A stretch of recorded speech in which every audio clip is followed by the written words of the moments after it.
Test, test. All right, cool. Groovy. Everything's working. Howdy, folks. My name's Dave. I'm a woodturner. I started this channel to become a better demonstrator and a better teacher. I really enjoy woodturning, so it's also great practice, and that is the secret sauce is practice, practice, practice. Um, so thank you for coming to this channel. This is an educational and fun, chatty channel. So I now have text to speech active, so I don't have to miss any comments or get comments late. And wasn't able to turn last night because of equipment difficulties, but we got those ironed out. So we'll pick up from where I was going to start. And since I started a new segment, we're taking scraps, turn scraps or cut scraps, whatever, and turning a project out of them to start with. So I've got couple of pieces here. This is it looks like it's black walnut. I found this in a bucket. This stuff here, this white stuff, appears to be, I mean, it's like hot glue. I have no idea what I did here, but I did do a resin pour of apparently, because there's resin in this piece. So we're going to turn something out of that. I've got a piece of American chestnut burl that I thought might look pretty cool on that. And then just this chunk of maple for finial if I get to that point or need one. The first thing I want to do is true this feller up. So let's see. Let's swap some camera angles here a bit. Cover up my keyboard. Well, the fan, really. Set these aside. All right, let's get this guy on here. So it's been a while. It's been a minute. I don't remember. I don't recall this piece at all, to be honest with you. So it's clearly been a while. Been floating around. Apparently, the glue joints and the resin joints all held. I'm not sure if this piece of oak is actually attached to this walnut or it's glued. We're going to find out. If it's actually, I mean, like super glued as a glue block. It may be what this once was, and when I did the resin pour to fill in all cracks and whatnot. Yeah, so that may or may not be part of the piece. We'll see. But let's get it trued up. I want to get rid of, I see there's a, I can't tell if that's just, it looked like something broke out. Or, yeah, I don't know, man. It could just be but it looks like something just broke out. And then whatever molding process I used way back then to do this resin apparently involved hot glue, which is something I have since stopped doing. This particular resin, I'm guessing, didn't get hot enough to melt the hot glue and break the bond. I've had resins do that, so don't use hot glue as your resin bond, your resin dam, so to speak. So anyway, I'm going to take it a little bit, this surface down a little bit. I want to see where that goes. It doesn't look like, at the moment anyway, that it comes to through the top. It might, well, maybe there's just a little bit, a smallest little whisk of it, and it's about a 1/16 of an inch down. So let's see about, we'll true this up, and we'll reassess. Let's see, give myself a little bit more light here. So I've already marked the centers. This bottom part, that center was already marked. This one was not. So I had to remark that.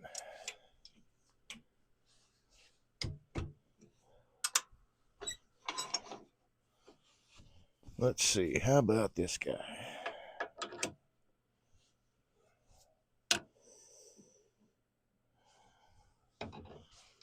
tad bit low, but that's better than being a tad bit high.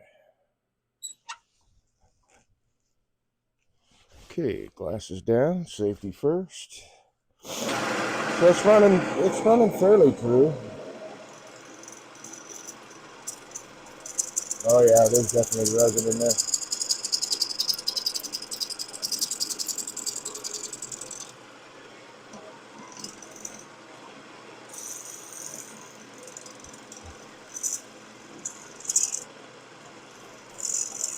Cutting through hot glue is always an adventure.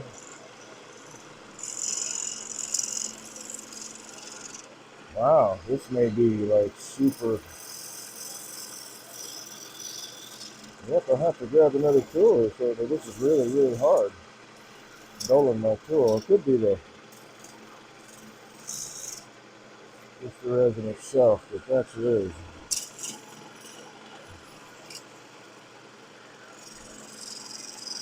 dulling my tool really quickly.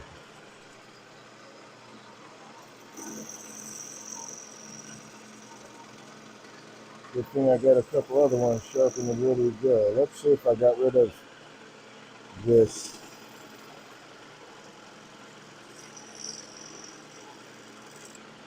little breakout point. See if I eliminated that. Okay, so it's actually in the resin. So I didn't know that this part was the resin. So, and that definitely leads me more to believe that it was a breakout. I might be able to, let's see if I can pick that out. I don't know. Yeah, there's a little layer of hot glue in there, which I just don't. I did, I kind of experiment with different mold techniques, or I experimented a lot more early on, but this was one of those experiments that clearly the hot glue worked. But so this resin is what's dulling my tool. I don't know if that's actually, it doesn't look like there's crack down in the bottom. I'm not sure. So I think, and this is black walnut. So looks like I have broken pieces and made it into a mold. Let's go down a little bit further. I'm going to scrape a little bit here.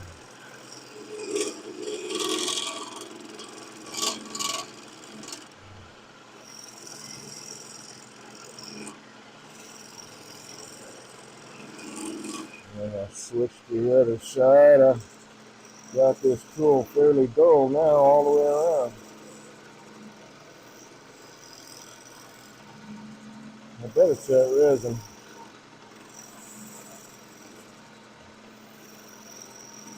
And this, let's see, if it was long enough ago, because as I said, I don't recall when I poured this.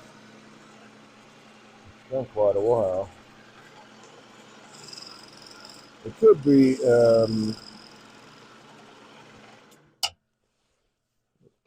Total Boat Marine Epoxy.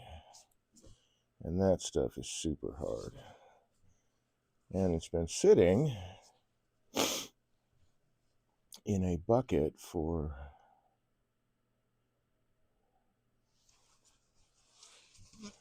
well, who knows how long. It's been quite a few years. All right, let's see. I'm going to grab another tool steel out of here. Oh, I see. I have two that need to be sharpened. So I guess I'll go ahead and sharpen three really quick. I keep four, but I had forgotten last time I used these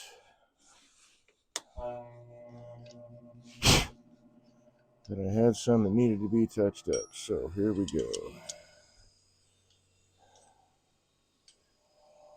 I've got a Wolverine jig. At some point, I want to get a lot better at hand sharpening, not needing a jig. Clearly not there yet. But there's also some adjustments I can make to my grinder platform, and one of them is getting different platforms for the wheels, and I really like Stuart Batty's design, that half round. The biggest issue I have, and I guess it's, well, let's see, I can't really, I don't know, I haven't tried grinding this one down. I guess I could try. This one is a rectangular platform, but the way that the support sits, the way it's welded on, I don't know that I could get, but I might be able to get a semicircle out of this one, and that would help tremendously, because some of my tools, I will use them. You'll see, actually I'll bring this one out first. This is my oldest bowl gouge, and I use them until there's no usable flute left, and I'm almost to that point with this particular gouge. And then once I have no usable flute, then I will turn it into another kind of tool. I don't know what yet. I did see on Steve the Woodturner, although I could see that it would help. He made a beading tool out of a bowl gouge that had no more flute left, and he just shapes it on the grinding wheel. And for production turning, that would be, I can see that would really help out a lot, being able to turn it. He's got it where it's ground to turn 2 beads at a time. And the video that he showed, it was into face grain, end grain of a piece of, or on a stand, so a piece of wood. I'm not sure what the species was, but it was right into the end grain. Made some really, really nice beads. And of course, there's beading tools on the market that you can buy, but I typically turn my beads with a spindle gouge, and usually I will turn them as one running bead. So I'll do a continuous beading process all the way across a surface, because for me that's fairly easy. I have discovered over all my practice sessions, all my turning sessions, that it really doesn't matter what direction the grain is running. I can run the running bead if I have my tool rest set up in the right spot. So for me, it's fairly easy, but it's been a lot of practice. Beading tool like that would definitely speed things up, I think, for production especially. But you should check that out. Steve the Woodturner on Instagram. Wow, that is a lot of resin dust. So here's the bowl gouge I'm talking about. I've got not very much usable flute left. Probably, I'm gonna say it's definitely a fat 1/4 of an inch, but I'm gonna say it's closer to, it's in between 1/4 and 3/8 is what I got left. And after that, I don't know what kind of tool we'll turn it into. Who knows? If I wind up doing a lot of 1/4 inch beads on things that, it's just a repetitive deal or whatever, who knows? Maybe I'll turn it into a beading tool. I don't know. Maybe even I could turn it into a round skew. Actually, it's got a flat spot on it, but that could be my top, right? So, well, I guess it doesn't really matter. Yeah, that might be that might be able to be kind of short, but it might be usable as a skew. Who knows? Okay, let's keep after this. Whoop! I lost the camera somehow. Hmm. Did we come unplugged up here? Nothing there. Well, that wouldn't come unplugged. I didn't tap that one. Second camera.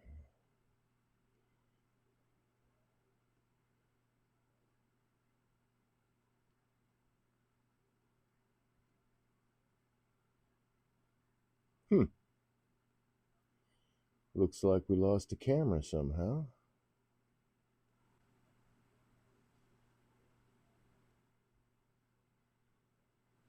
Pardon me while I take a quick look here.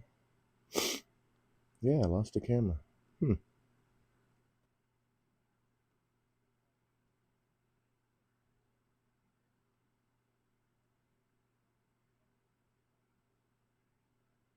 I'll be dog. Well, I guess we won't be using that one. So let's just go back to the overhead, because it'll just be 2 images of that for a while. Nothing appears to be unplugged, so I'm not sure why that would just drop out like that. Nothing has moved or shimmied. All right. We'll check it later. Maybe.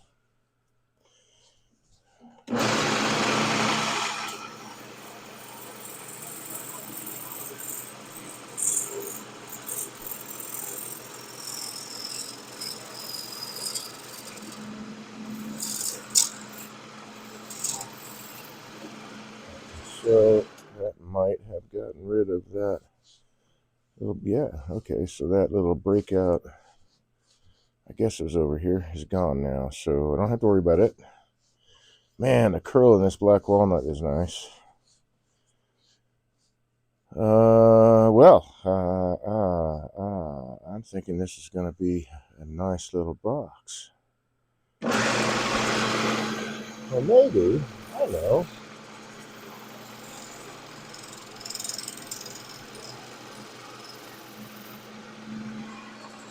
I'm going to get rid of this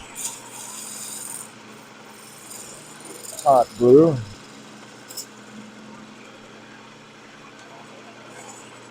Sometimes turning it away can heat it up. Get off. Liquid on you again, but I just want to get rid of it. That's a lot, man. All right.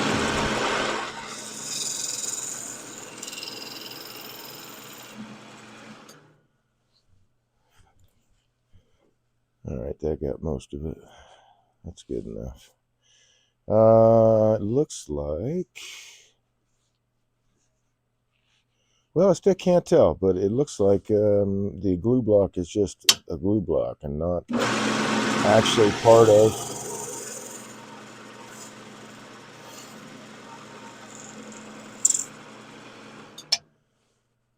Not permanently attached to this block walnut, so we'll wind up turning that away most likely. All right, so I need to tree this guy up. Let's just get rid of this.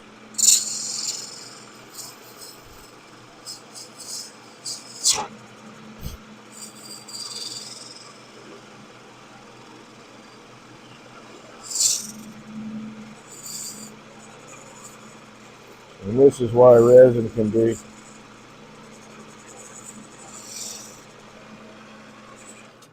kind of nasty. All these streamers and strings get caught and wrapped around everything.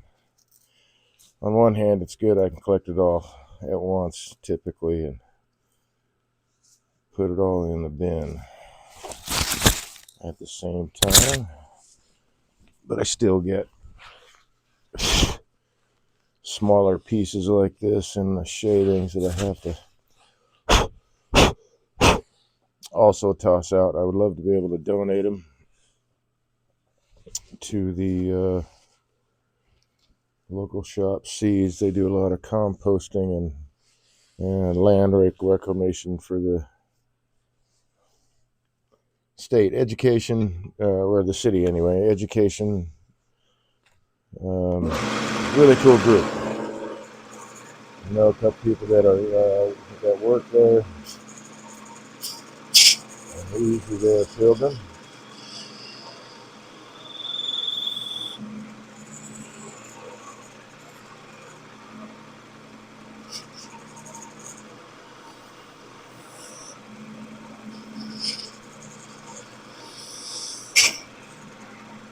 Now I got a square end. I wanted a square end here where it's going to sit on the chuck jaws. This won't bottom out, or shouldn't bottom out. If it is going to bottom out, I'll cut it away. But that shouldn't bottom out in my chuck jaws. Although I will do this.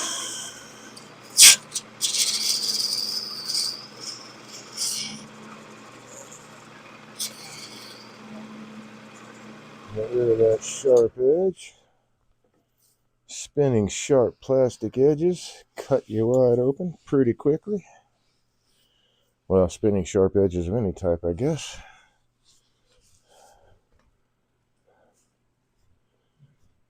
This and CA glue, man, on glue blocks, like when you're breaking it off. Got to watch out for that really sharp edge once you pop it off the glue block. I typically use scraping to get it off my glue blocks and stuff, so I'm not shooting little bits of plastic straight up at my face. Little bits of sharp plastic all over the place. Okay, let's see. I need my wrench. Thank you again to Dave Dalby, also on Instagram, a production turner in the UK. It's so much nicer than beating the hell out of the lathe. Just twist it out. I mean, it's a hell of an idea. It gets me that, well, that's what makes it so wonderful. Why there's so many types. It's not something I thought of, so I'm glad that he shared it. Try to do the same things when I discover things. Who knows? I can't say I discover it for myself anyway. I'm sure I'm not the first. Everything's probably been done, but I am pretty sure that nobody's done it my way. So at least there's that.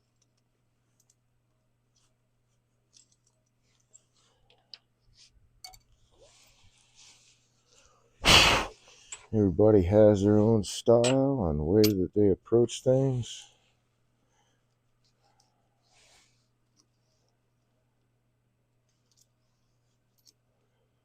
I like seeing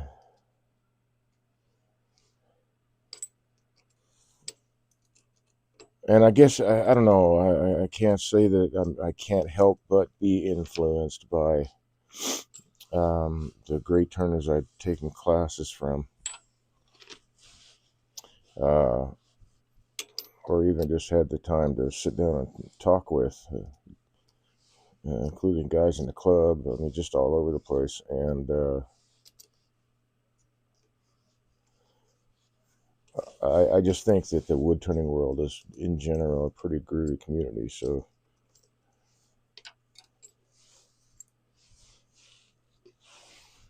Kofi Stream Bot said, visit Dave Life's co-fi page at https://co-fi.com/HIIMDAVE ?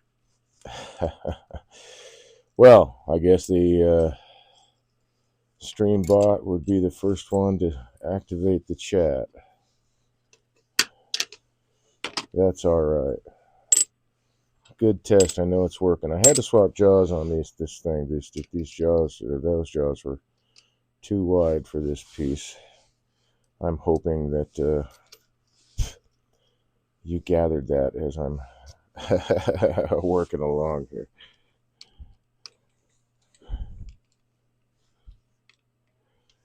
It is nice to have multiple sets of jaws with different, or multiple chucks with different, size jaws in them. It is pretty helpful. It's also very expensive. But someday I'll have another Vic Mark. I think this is, we'll look really quick. I think it's a 120. It might be a 150. It's a nice chuck. Really heavy duty, very well built. This is my favorite chuck to use. And hey, man, Vic Mark, if you're out there listening, or you catch this broadcast, hey, how about being a sponsor for this channel? I'd love to talk more about your um, chuck jaws, your lays. I got to use one Vic Mark at the. Oh, I was going to look at this. I can't remember. I think it's a one. Yep, 120. Nice set of jaws.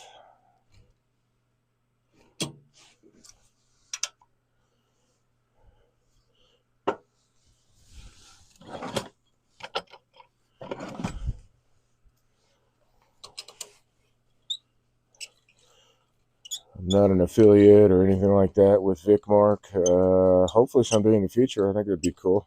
Just the equipment that I use, and I really, really do like these jaws. These are really, really stout, very well made.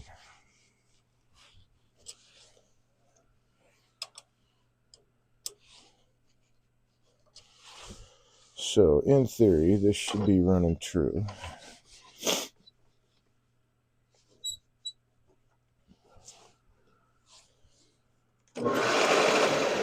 Alright. So, I'm going to take a shear scrape across this.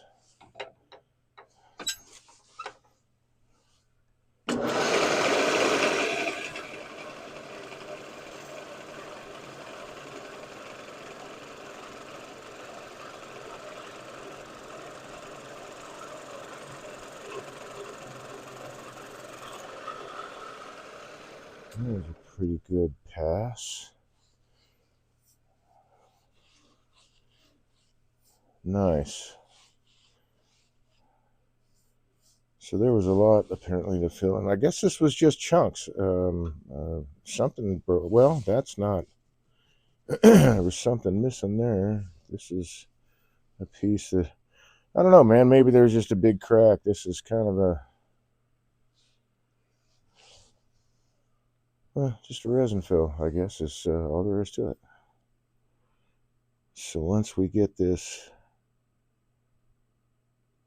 let's see. Now I got to figure out what I want to do for shape.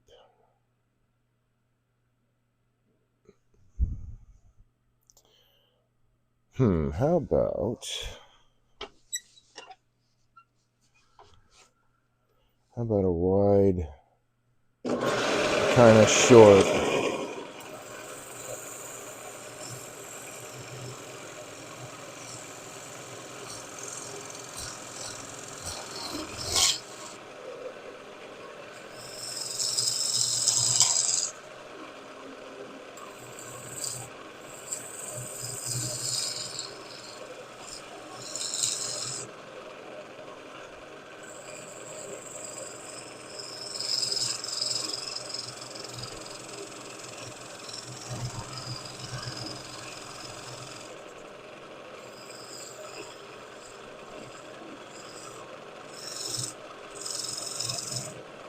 Let's see, something like that maybe.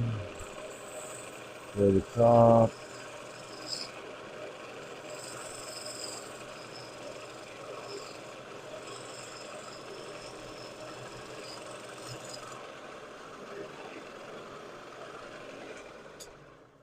How does that look? Should I go a little bit?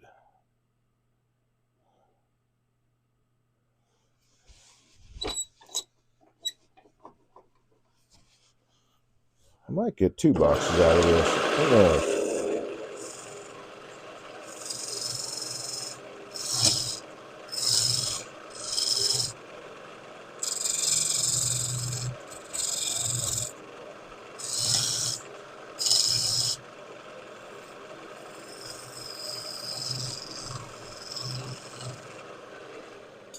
Let's see. I think that's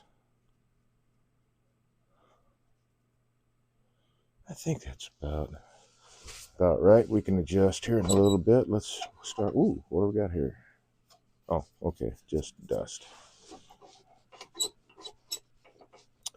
So I've gotten into the habit of, assessing the wood as I go. This is where a branch come out, so I can see that there are some splits in there. They're really, really hard to see. They're very, very thin. It could be that hopefully they're filled with epoxy resin. If they are, then that is gonna like improve my vote towards the Total Boat Marine epoxy, because that stuff took like a week to cure, so there'd be plenty of time to get into all those little cracks, and it wasn't a super thick resin. So okay, let's see. I don't know. I want to play with this shape a little bit more. Move that handle.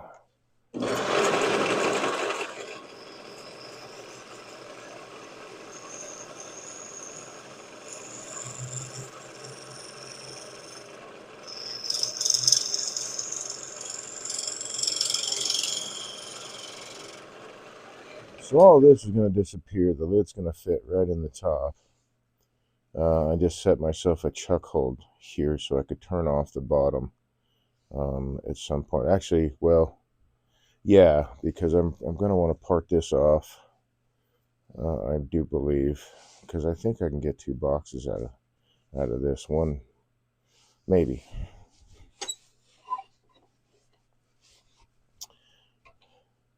And that might be kind of neat to have.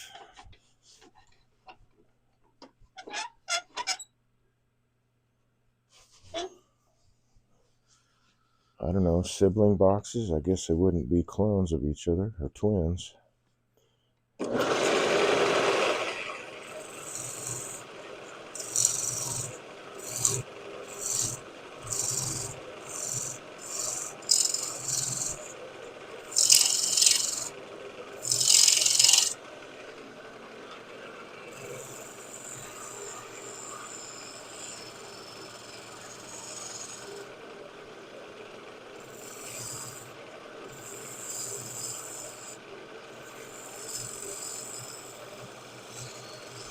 I gotta be careful as I'm going down into that cove that this upper part of the wing doesn't make any contact.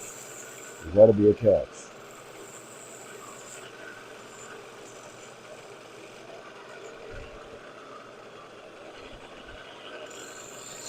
Same thing here. I gotta make sure that this wing doesn't make contact. There's gotta be a catch.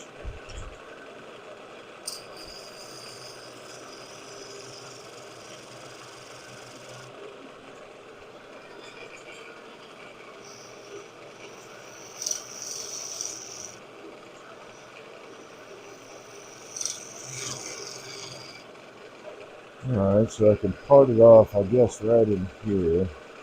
So I was trying to set myself up for. I don't know that I'll have. Well, let's start parting and see. Oh, and I do have this thinner parting tool, so this might be really helpful here.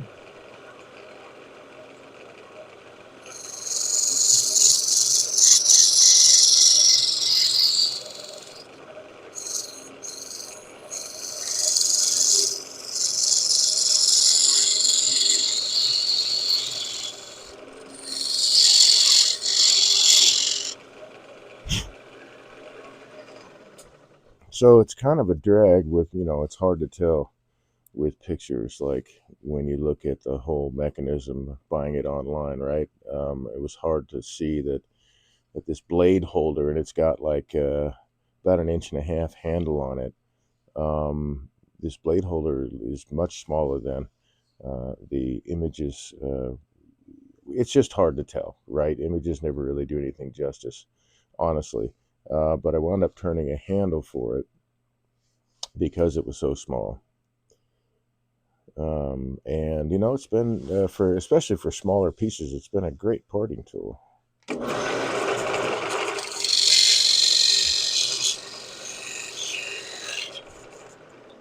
that move my tool wrist closer here.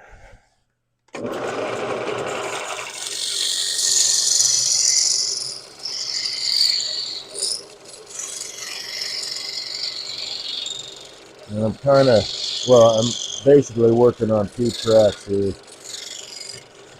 I'm opening it up as I go, kind of going in at a little bit of an angle so that my parting tool doesn't get bound up in there. And I think, well, I don't know if I can go any deeper. Well, I can write on that, so let's do that. I don't think I've got a lot that I've got to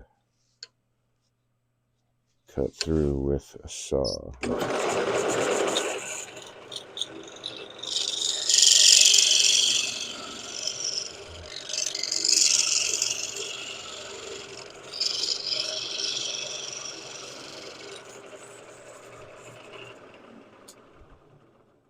Let's see.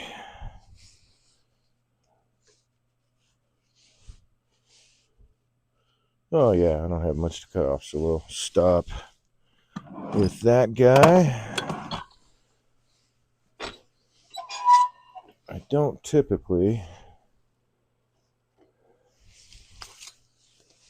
especially on pieces I'm trying to like conserve wood, I don't typically like to part things all the way through because you often get that torn out, twisted out grain right in the center that is very difficult to clean up sometimes, especially if the grain gets pulled out as it's getting parted off. So I will typically use a handsaw for the last little bit just to avoid that. Yeah, that'll be a neat little small box.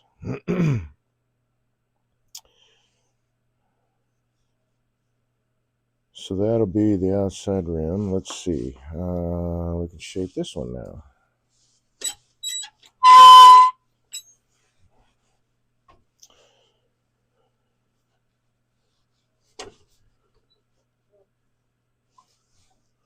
Let's see. What are we going to do with this one?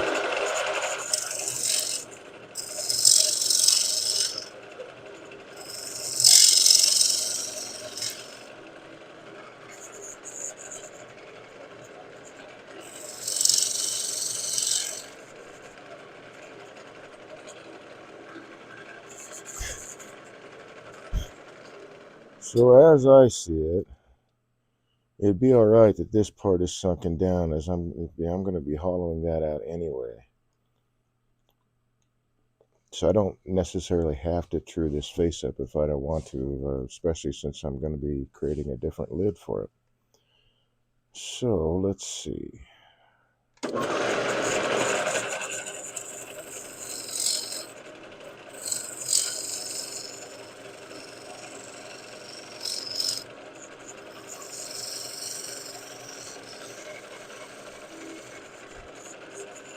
Always remember when you're using the bowl gas to do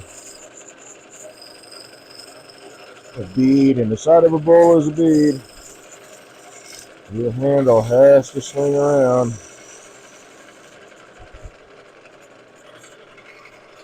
to keep that cutting edge engaged properly. So it can be a really wide swing sometimes depending on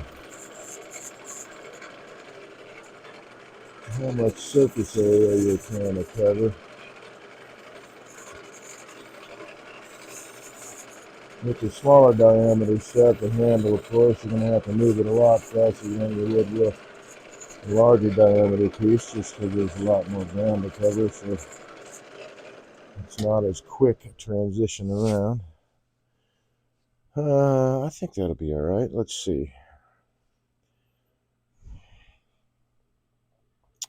And hey, while I'm there, I can go ahead and set up for a chuck hold in there, I believe. If that will actually work, we'll find out.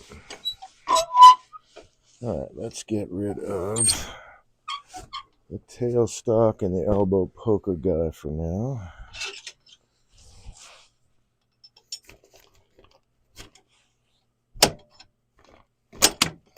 There was, I don't know, I've heard it several times. How do you tell a wood turner? By the divot they have in their right arm, because they hit that tail center, or live center once too many times.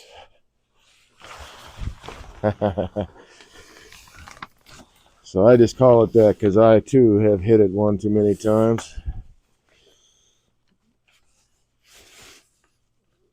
Hey, there's more light available.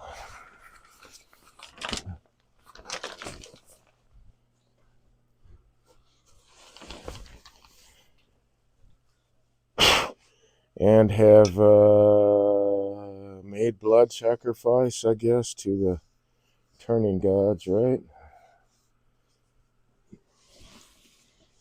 Poke right in the elbow with that sharp point.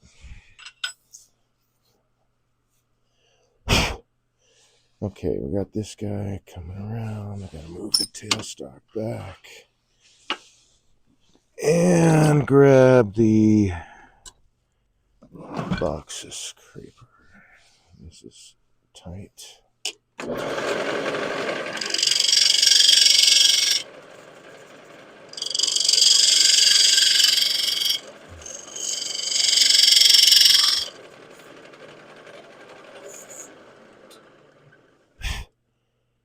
So I think that should be enough of a hold.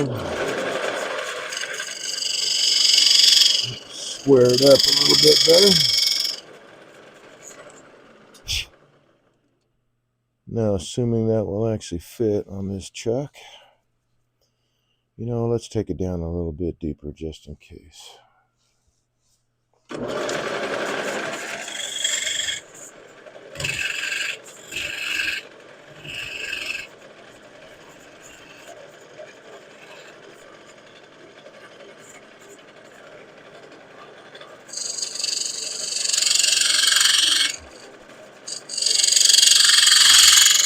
Just in case I gotta use my straight jaw chuck, we'll take that a little bit further down. It's going to be hollowed out anyway, as I said. Let's see. Now, the groovy fun part. Let's see. Let me mark this really quick.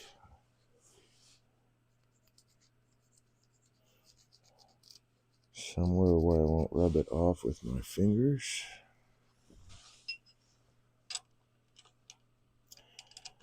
And see if this will actually fit on this particular chuck. I think that might be a little wider, but yeah, this one's a little bit wider, so that one probably will be okay.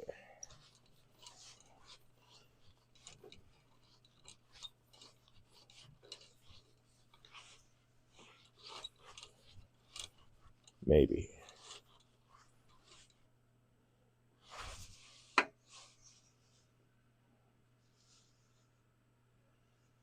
Yeah, this one should be all right. Be like right on the edge of being able to get the chuck jaws in there, which is just fine.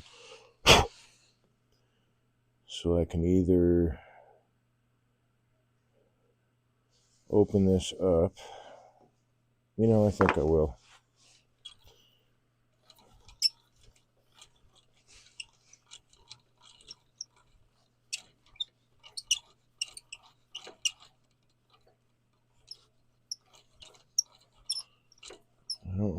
open it up a lot.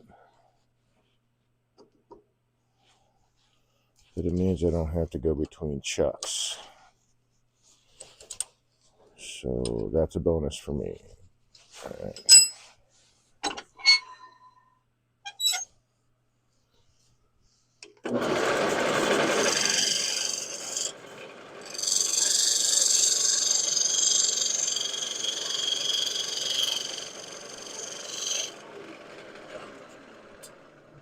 Let's see if that second camera came back online.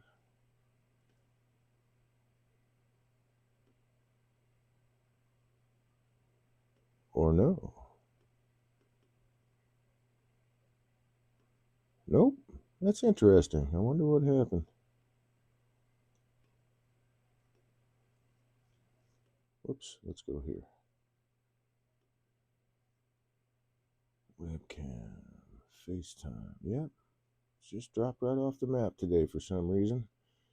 Well, if it isn't going to be one thing, it's going to be a whole lot of little things. So at least that's something minor. Only one camera angle for this particular broadcast. It was going okay, so I'm assuming it's a software issue and not like the camera is shot issue. Let's see, are there any plugs over here that might be undone? Nope. Okay. Moving on. Let's see. Let's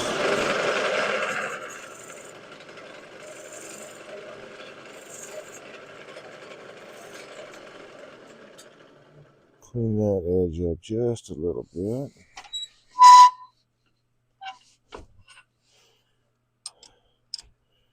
Now I can flip it around, bring the tail rest, tail stock back, and get rid of all this stuff. I think what I'll do is instead of carving up all this resin, I'll part through right there where in the oak. As I said, I think it's just a glue block. It's not actually part of the walnut. Oh, so close. Well, open it up a little bit more.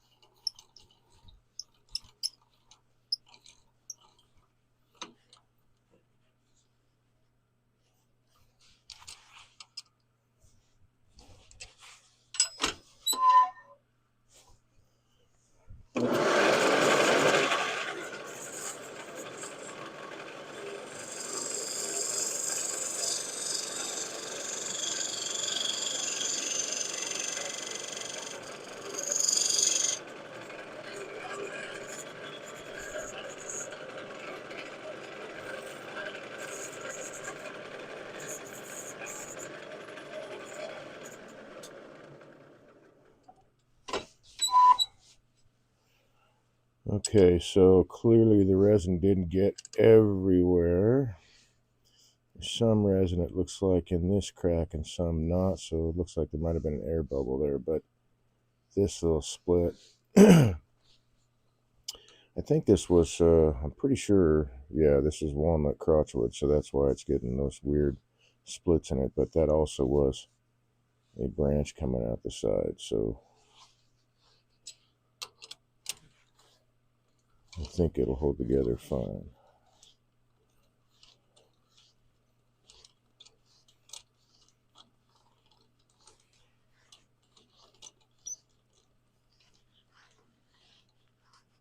Oh, come on.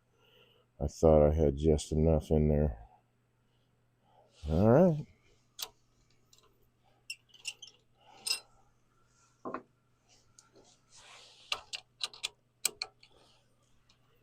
One more time. This will fit in there, won't it? Yeah.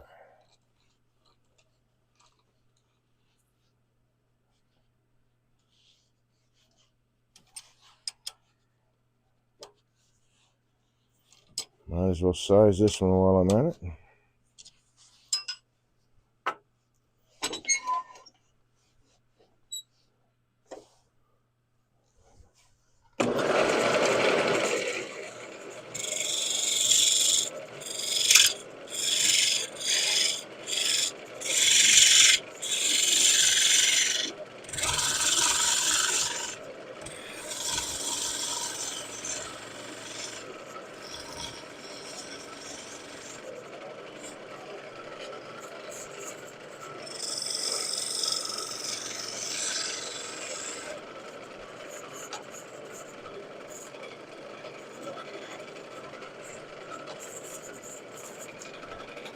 Make it a little bit easier for the sidewall scraper here. Yeah, there's the name I'm looking for, sidewall scraper.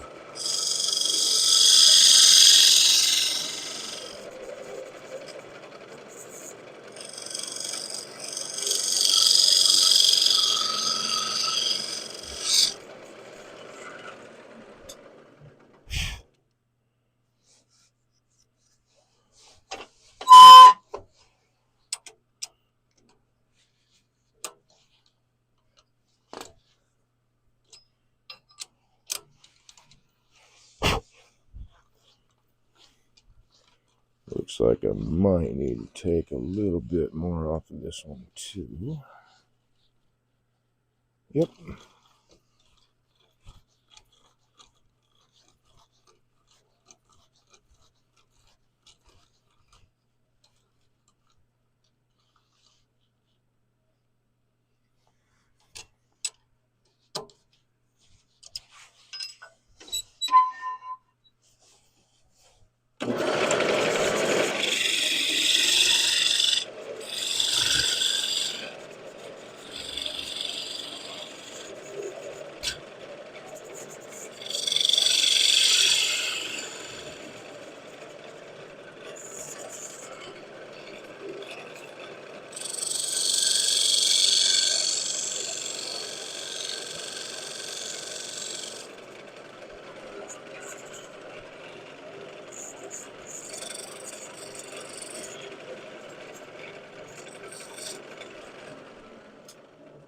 Clean up that edge.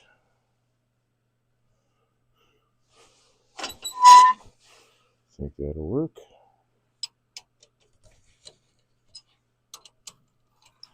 But I thought the other one would work too, so maybe I'll have to open this up a little bit more. We'll find out.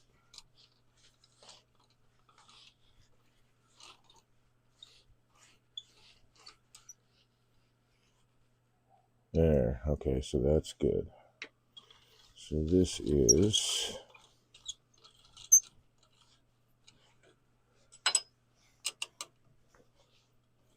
So I'm moving my jaws around because I've got this mark here. It lets me put it back, at least in theory. Whoop, that was the wrong side. I did have the correct side. Ah, I see. I just have the jaws in the wrong position.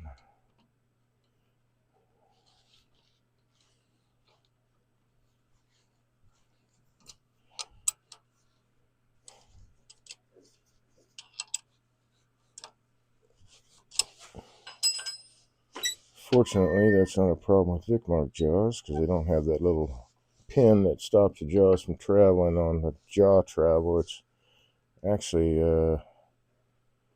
inside the slide thing.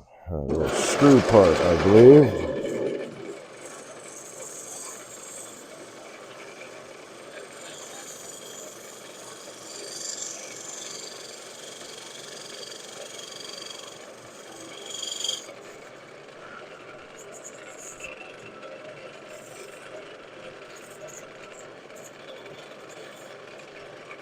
Visit Dave Webb's Co-Fi page at https://co-fi.com/HIIMDAVE ?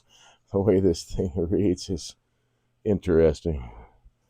I forgot I needed to go through all the... There's a long list of voices, voice options Several um,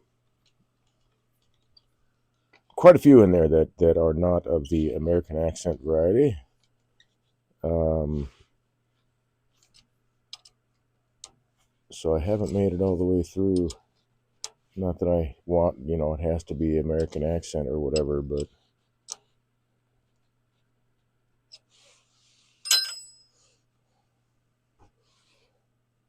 I just want to find one. What is it? The British accent would be all right. Australian accent would be all right. Actually, any accent would be all right as long as it's fairly understandable. But I don't know, man. I'll just have to play around with it. There's some voices that are a little bit harder to understand than others, I think. All right, so this is going to take out more of that lovely glue.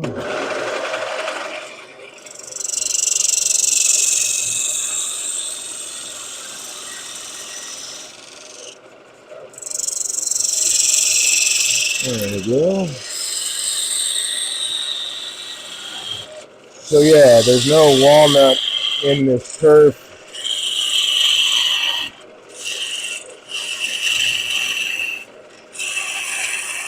So I really don't think, like I used it to, cap the end or something like that. I think I just used it as a glue block at one point and then did the resin pour after.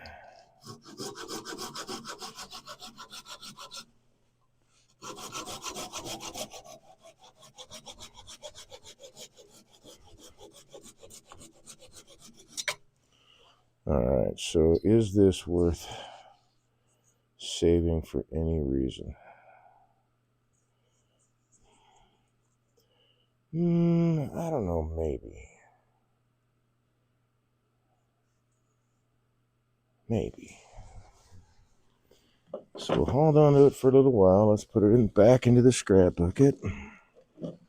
Although, this could be a lid for one of these. Let's leave it out for a little bit. Okay, so I want to, now that I got the bottom of this guy, I want to set a foot.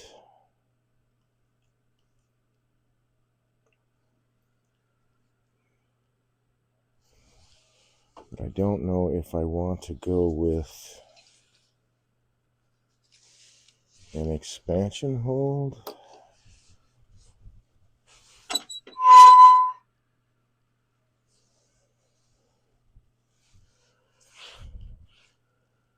I guess it wouldn't matter if I just use the oak here. That looks like, well, I still really can't tell if that, it seems like there's a thin layer of hot glue. So it's possible I hot glued this glue block.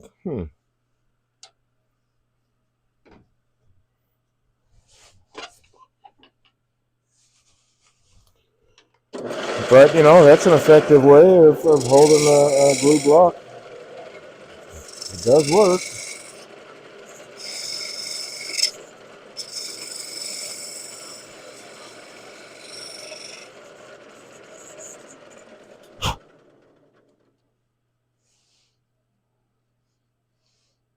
I need to adjust my grind a little bit on this guy.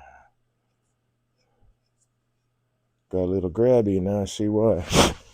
So back to the grinder with this really quick. Off by just a bit on my wing there.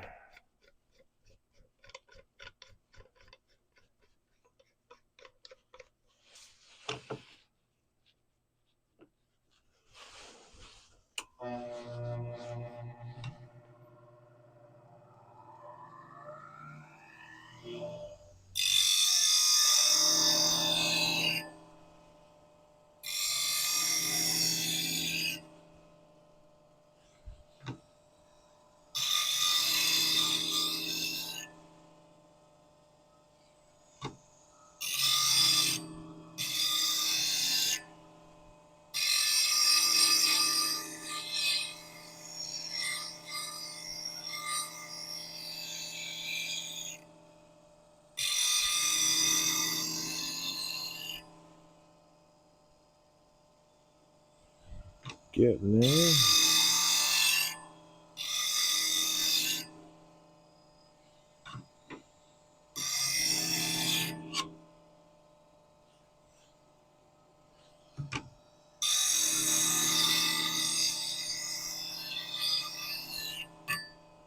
Didn't think I'd missed it by that much, but there was quite a bit sticking out of that wing, right on the corner. Like a 32nd of an inch. Right on the corner of my gouge there. Caused me to hop out of my cut. Because it was a catch.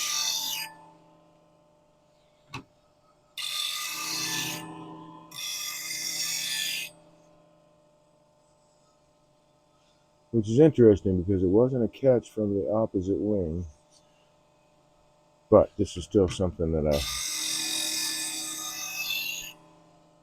try to pay attention to as far as how the grind looks.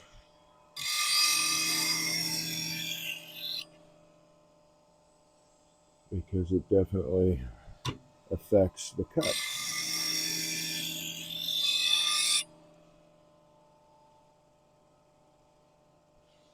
Looks better.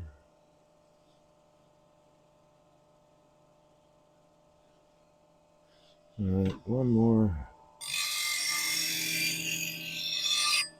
pass all the way around.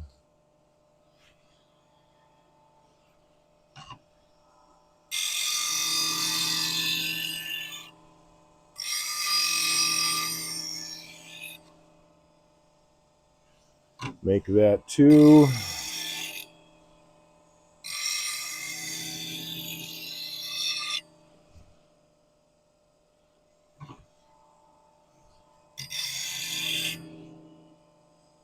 There we go.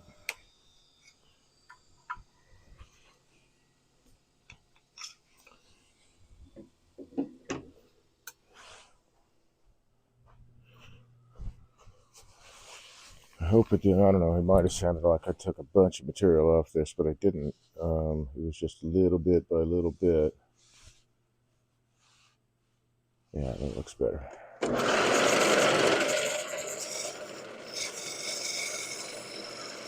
And it cuts so much better now.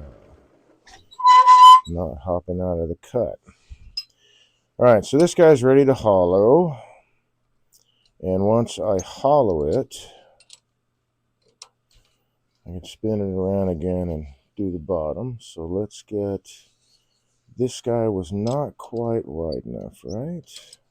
I think I had to do a little bit more here. Oh no, that one fit. This one clearly fits. Okay. So let's hollow this guy out.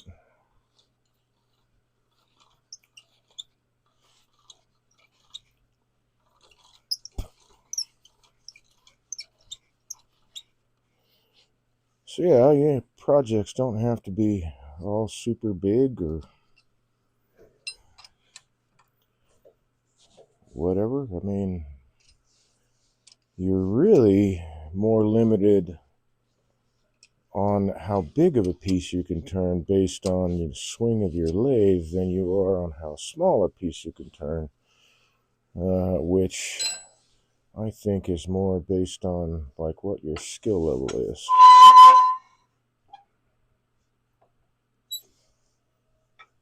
And maybe what tools you're using, but I think it's mostly skill level.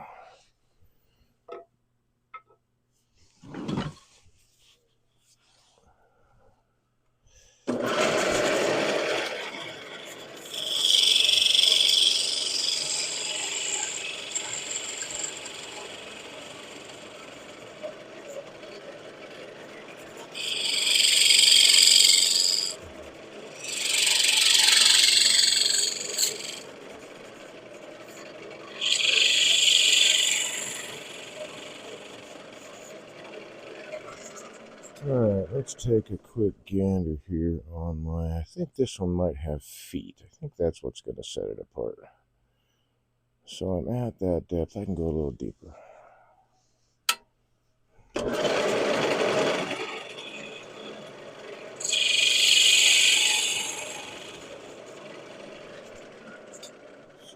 it looks like.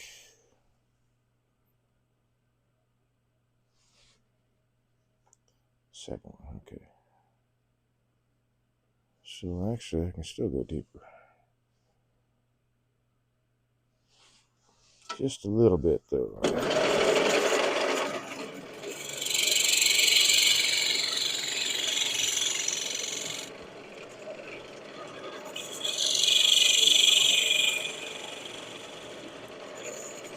think that will probably be good. Good wall thickness all the way around. Hey, this might be an excellent time for me to practice with a hollowing tool a friend of mine let me borrow.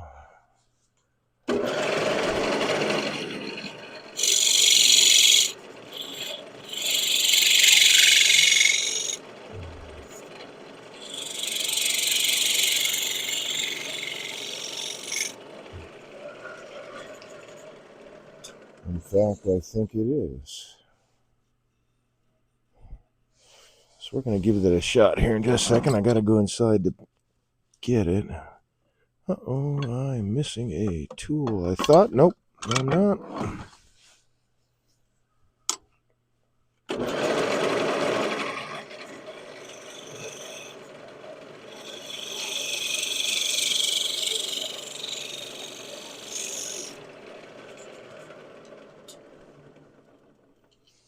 Smooth that up pretty well. Now let's go grab that hollowing tool. Let's see. I think that'll be really handy for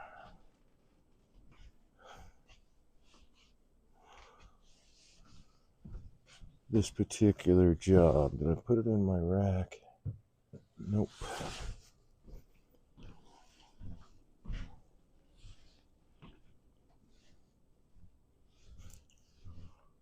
I just used it the other day. Why would I move it inside? But I do not see it.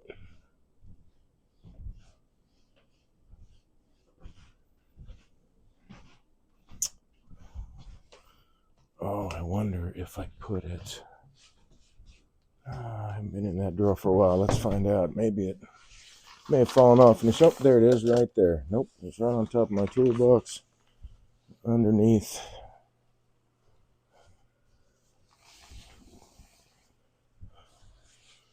Some gloves. So I think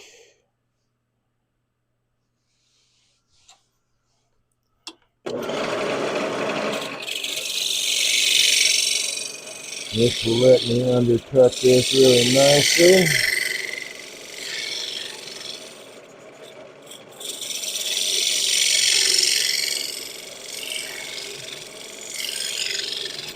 Oop.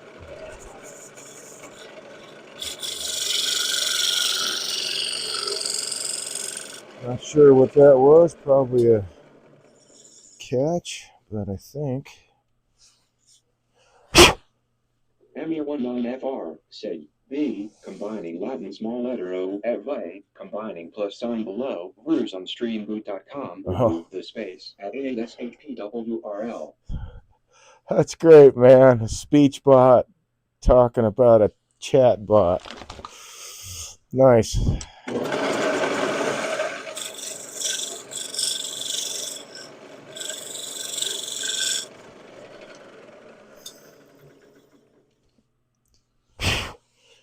Yeah, that cleaned up really nice. I think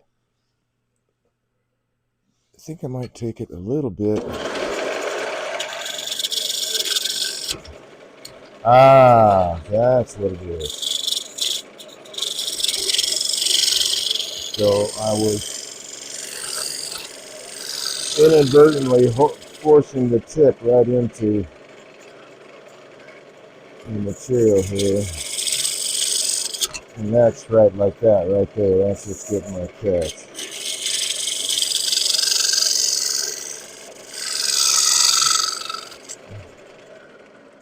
And then I tried to make the mistake of going uphill with the scraper. Okay, let's take a look at the inside there. That's pretty clean, except for the bottom.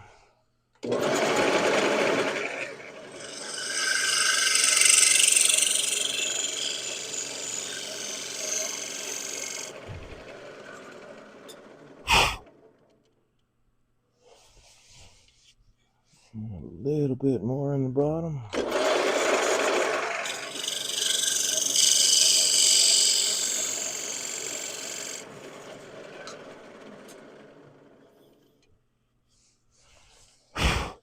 There we go. I had a little bit of a catch in the bottom because I wasn't using the tool properly. Okay, and that is a really good bottom thickness. Right to that line. Oh yeah, that's really nice, and give me plenty of material for feet. So let's clean the rim of that up a little bit. Let's see, I think I will use,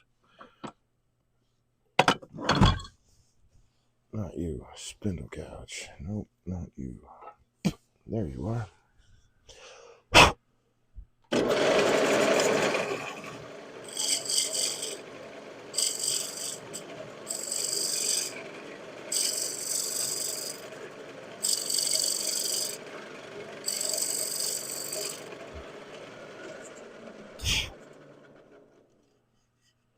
Still leaving that rim for the lid to sit on just inside there.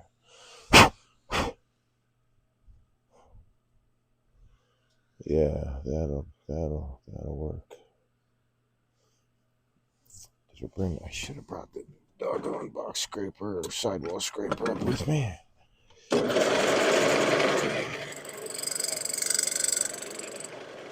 Just touch that up just a little bit. Okay.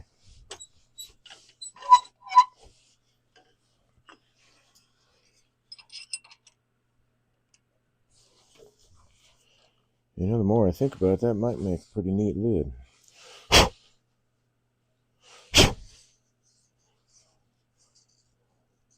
You know, I can go a little bit deeper with that bottom there.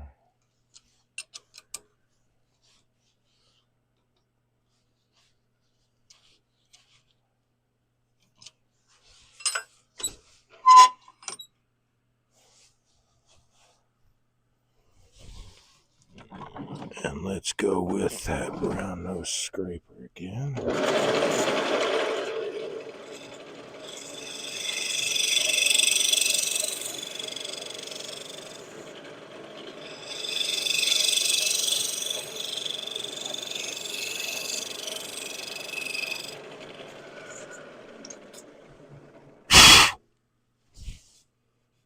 Okay, there we go.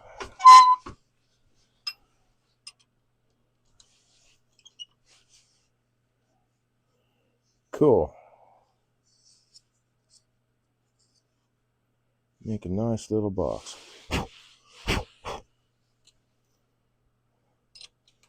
Little resin on the outside. Actually, let's just sand that.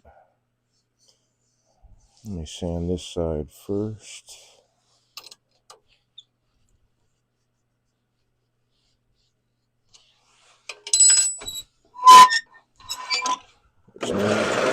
Slow that way down.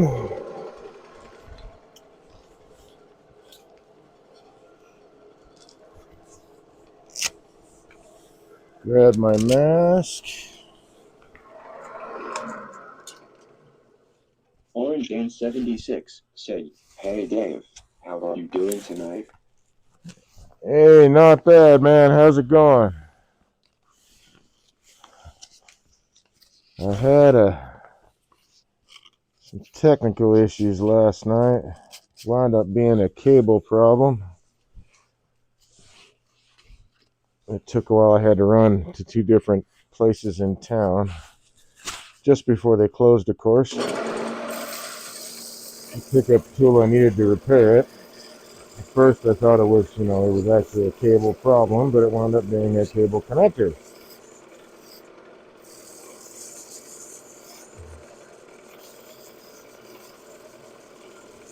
So long story short, about 9:40 is when I got done with all that, and did not stream last night. So since I didn't get to do that, we're doing the scrap wood project tonight.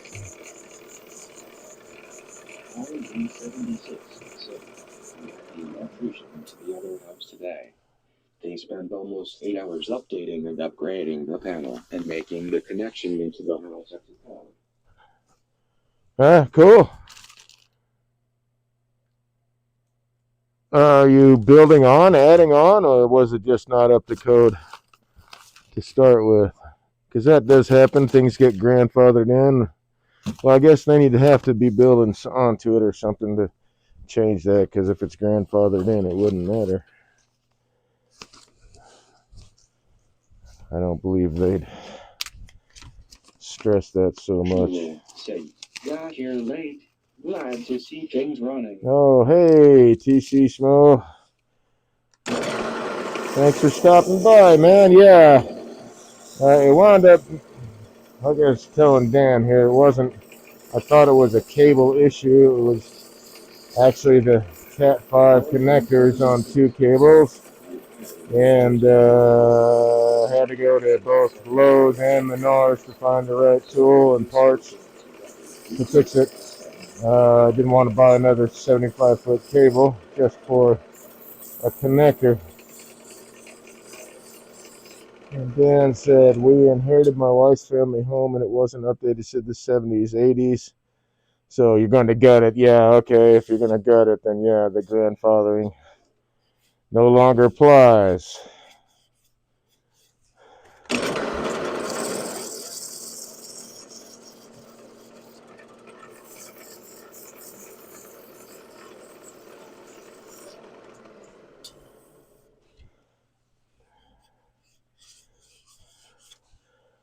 You know, I think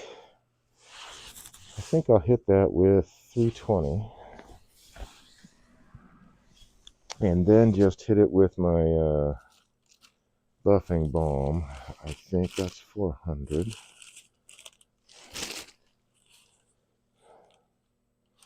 600, 800. No, I want 320. Thought I had it out. I don't. We'll go with 400.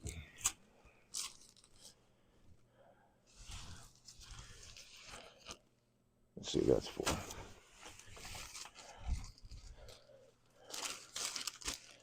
Go fishing.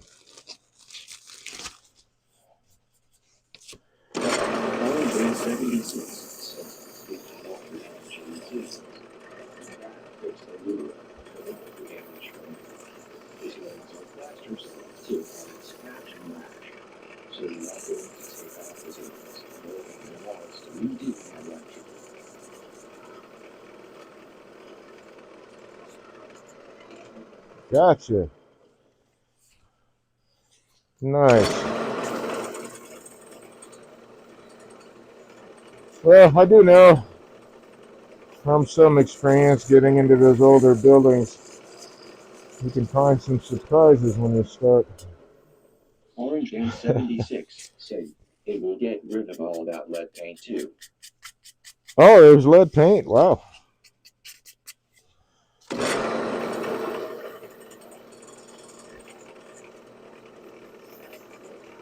Yep, gotta get rid of that stuff.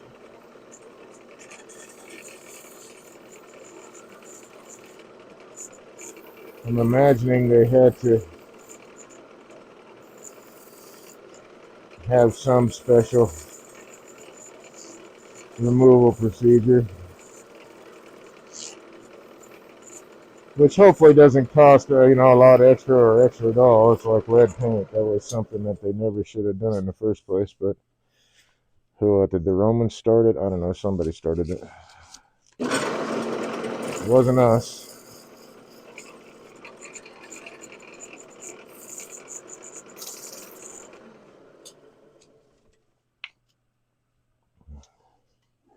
All right, let's go get the buffing balm. We'll do that side.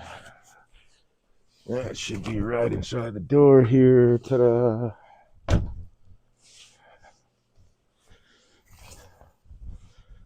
Yeah, I'm not going to polish that.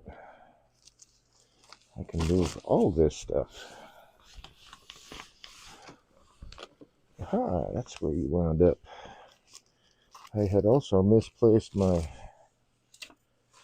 other safety glasses the other day.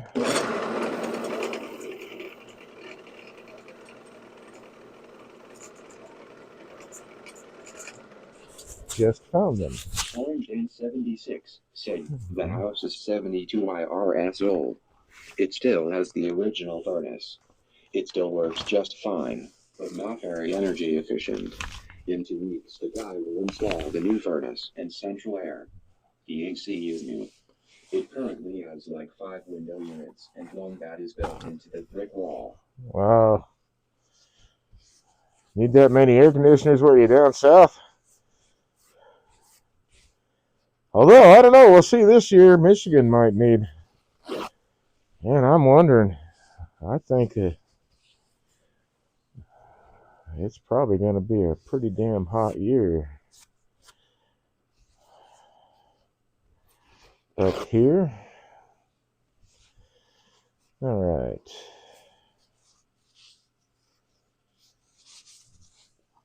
Whoops.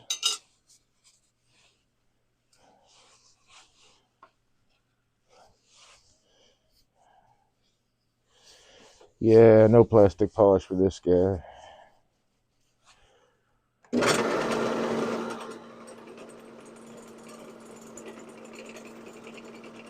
And this will work just fine.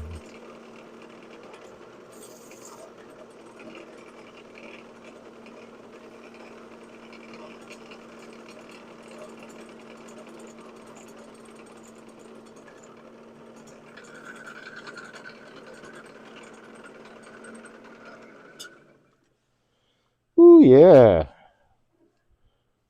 Nice. All right, flip that around.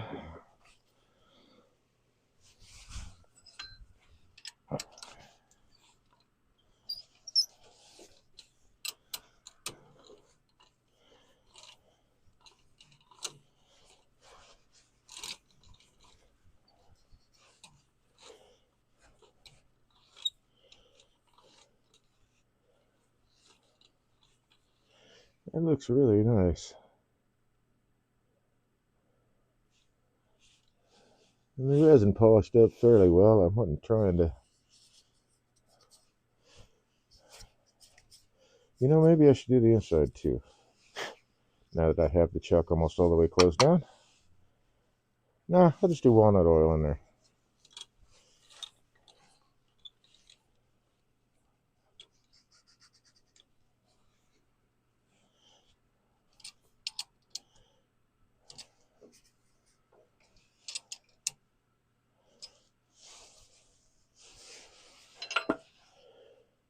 Yeah, that might make a cool lid.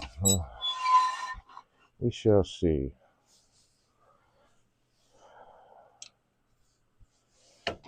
Drop this guy a bit.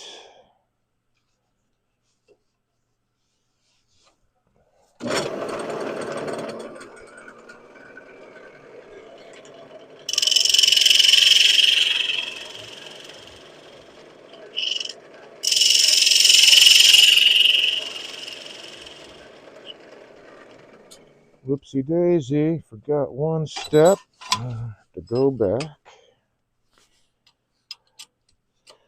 and rectify that before it's too late.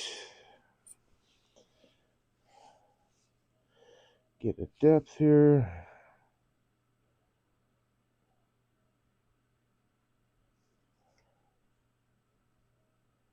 So right there.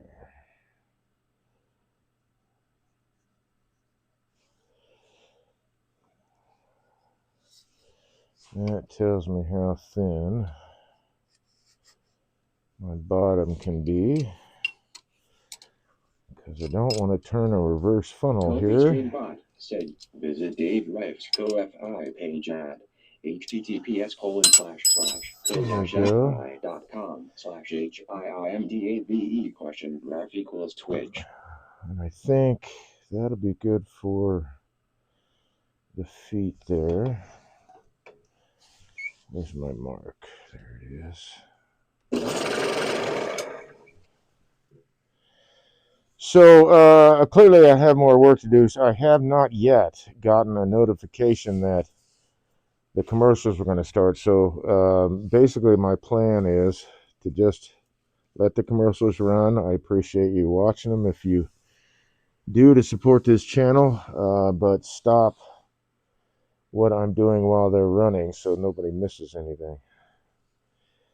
Okay, so I can go a little bit deeper here. Right about there, I think.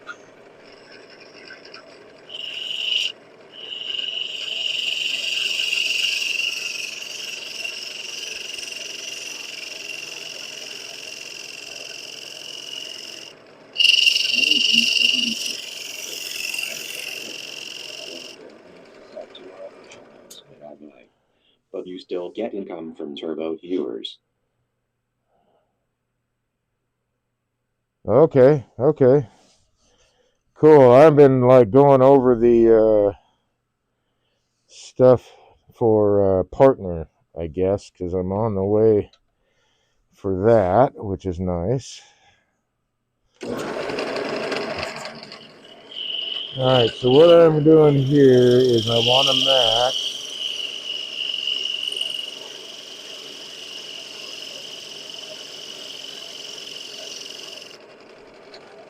the tube coming in from the outside.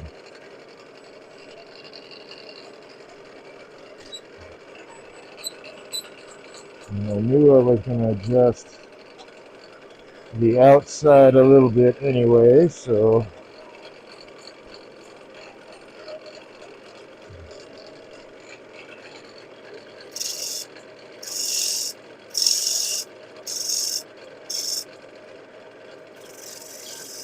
something like that should be about right.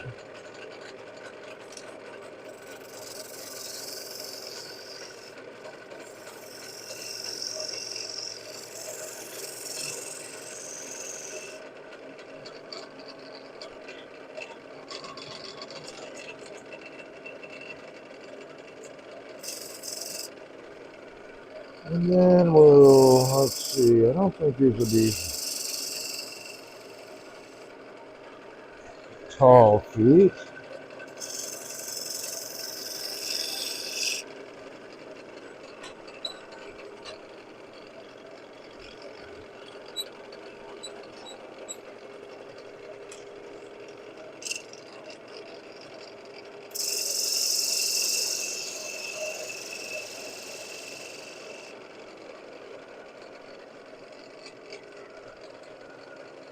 Yeah, something like that seems to be appropriate. Now I can really see that curve a lot better.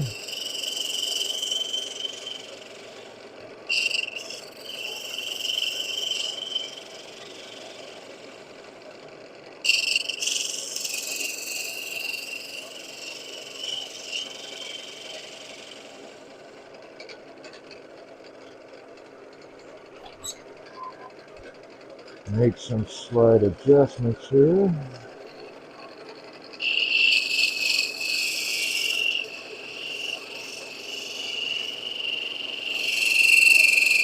There. Let's see, I'm going to want to round that over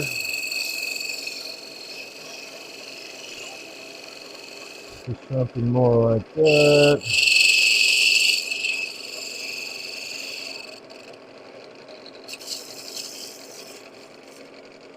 Then I'm going to want to round this over to something more like that.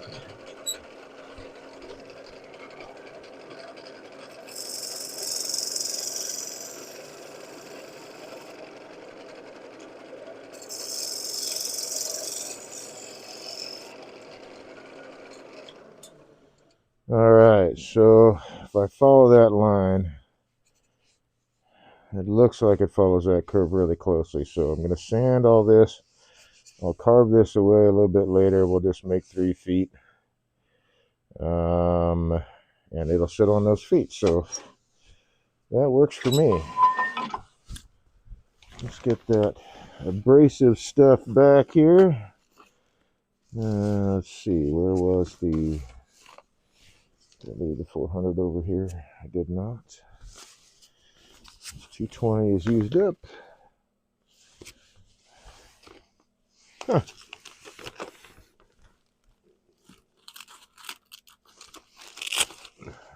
it is.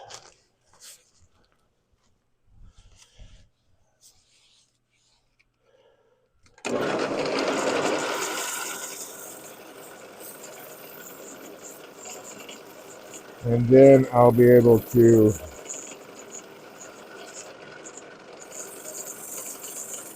put it back in the chuck after the feet are carved. Well, actually, I can use the buffing balm on the outside here and some on the inside, and then apply the rest by hand after the feet are carved. All right, cool.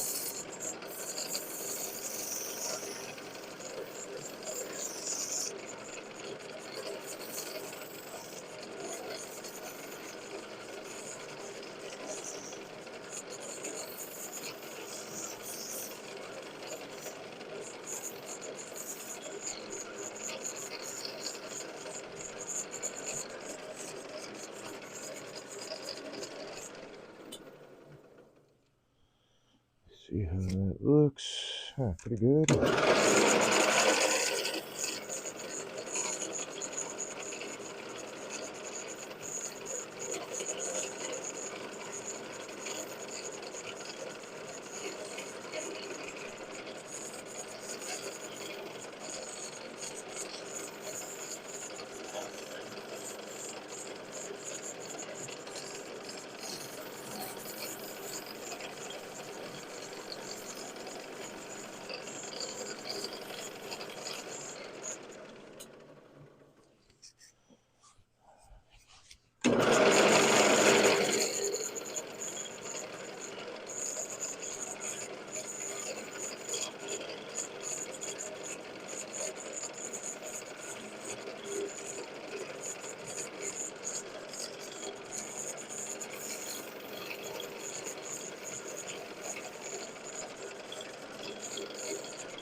All right.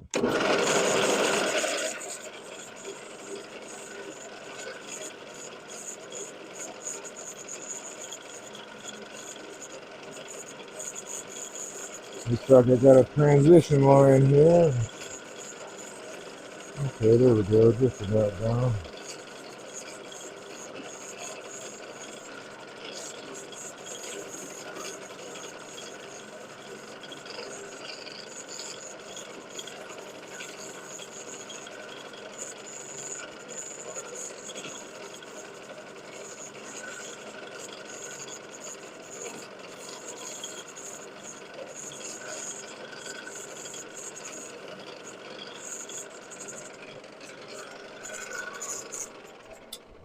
And let's put the old engraving in the bottom.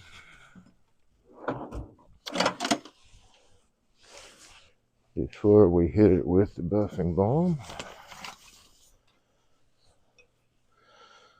Ooh, how about this guy?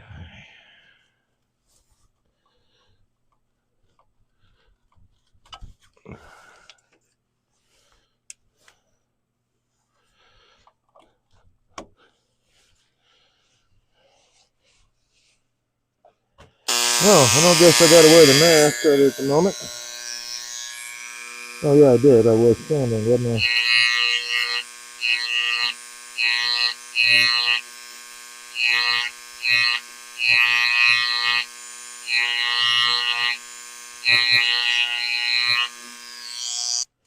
Yeah, I actually wrote 25 instead of 24.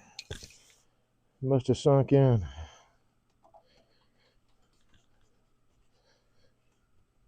There we go. Okay.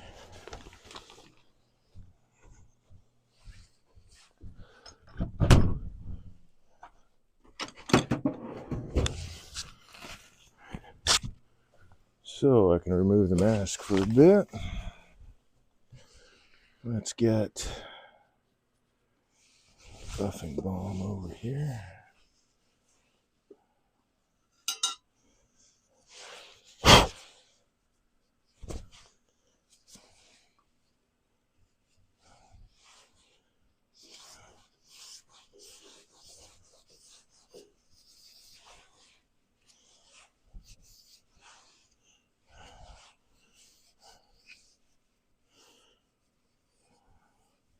This is a nice formula. It really doesn't take much to get a really nice surface.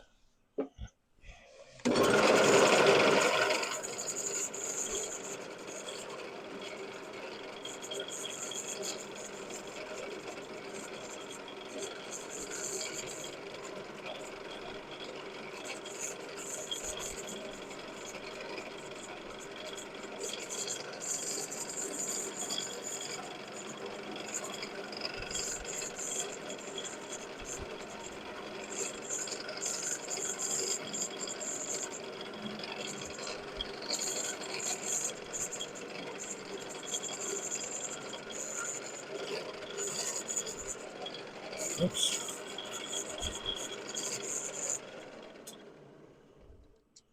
Yeah, it looks really nice. All right, let's get that off the chuck.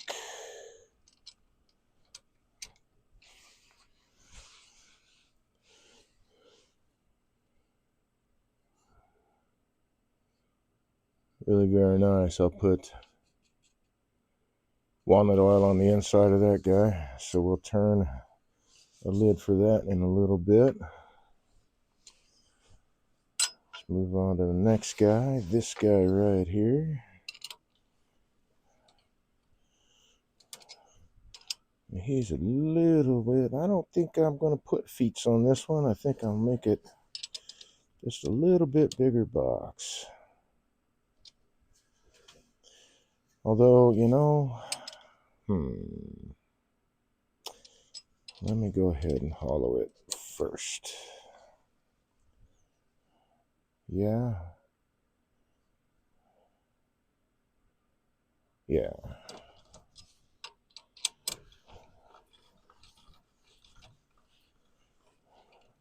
No. I want to get a better outside shape for the bottom part of this first, and then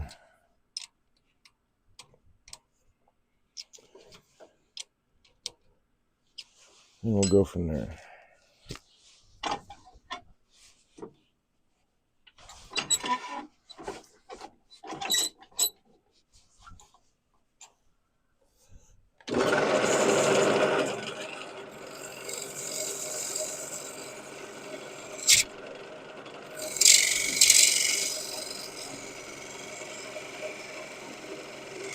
Oh yeah, that's hot glue, all right.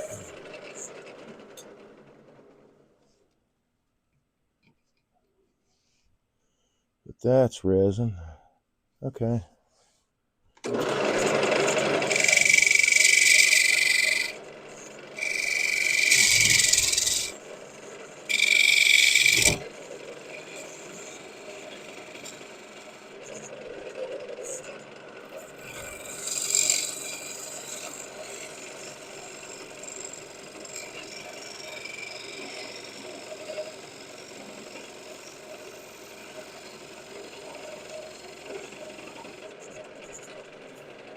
Lots and lots of strings. Get those strings out of the way. How's that looking? Let's see. You know, I think that's okay.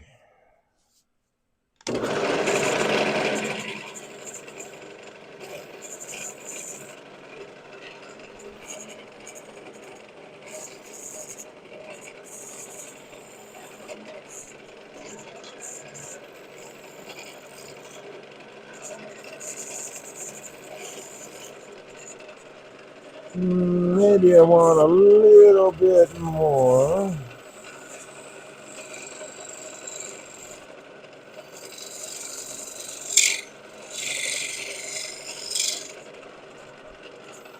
with an angle.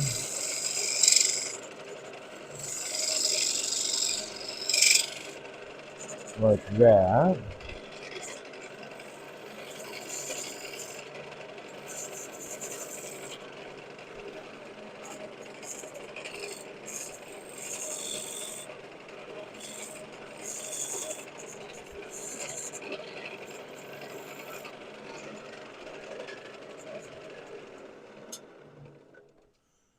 And then I can shape this guy. Nope, wrong tool.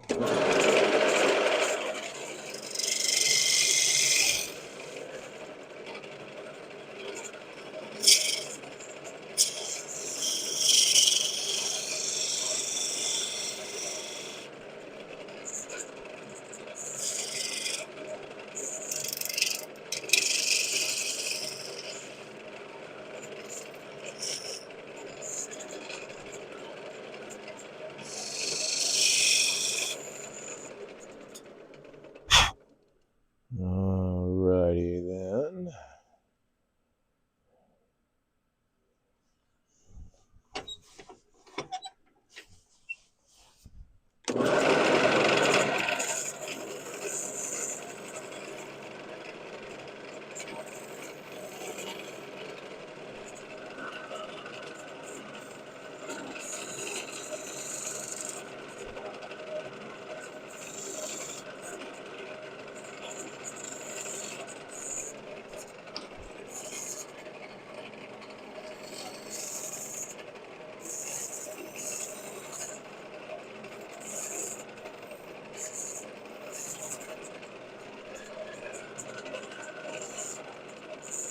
A little bit more tucked in there.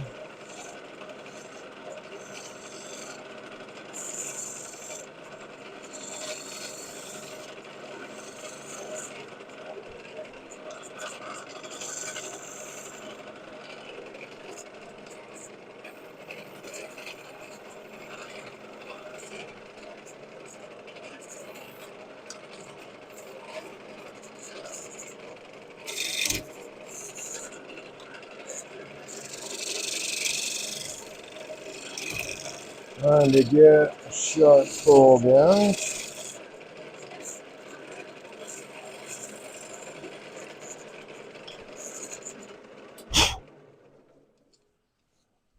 Oh yeah, alright, let's see. I guess I'm not going to use that at all for the chuck hold.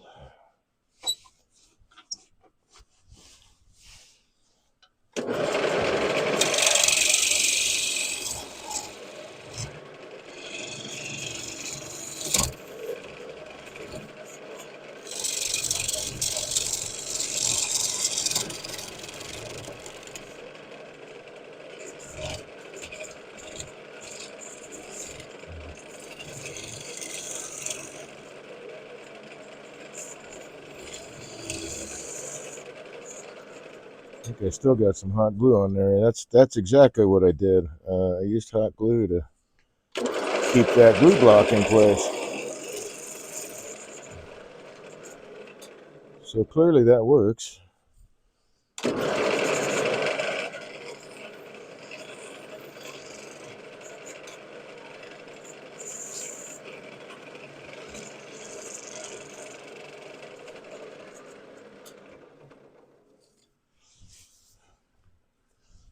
Oh, wow, the scrap wood. Oh, okay, that's because there's some holes in the resin there.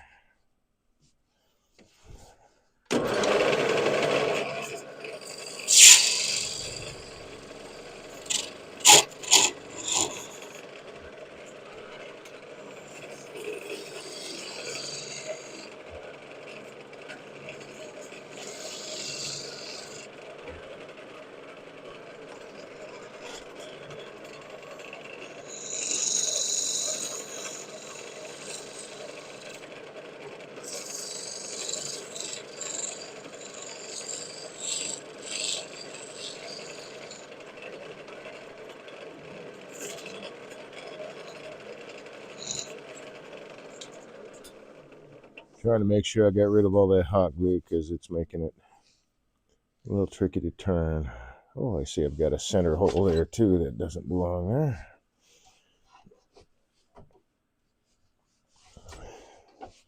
All this is helping me figure out what too high. What my final shape is going to be.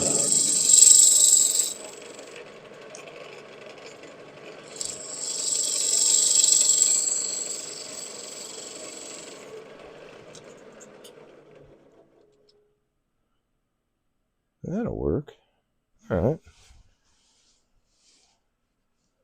And then if I tuck that in, no, I'll leave it the way it is. That'll work.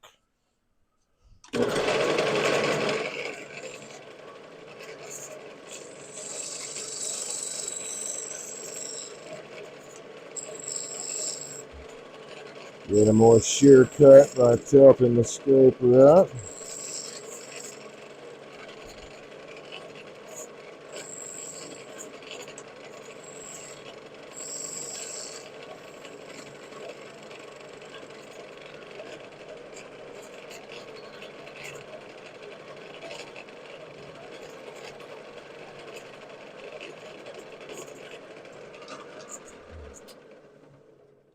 There we go. Really fine spider web shavings from a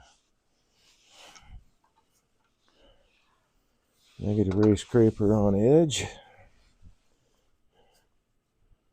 Okay, how does that look as far as the foot is concerned? I guess I got to take that down a little bit more.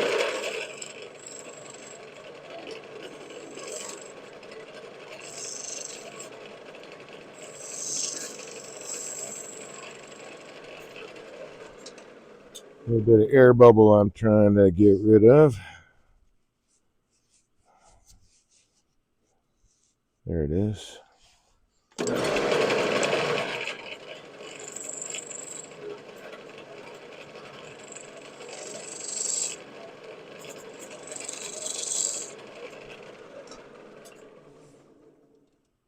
Still felt a little something. Hot glue. All right, if I can just get this out of here, I think leaving it will be okay.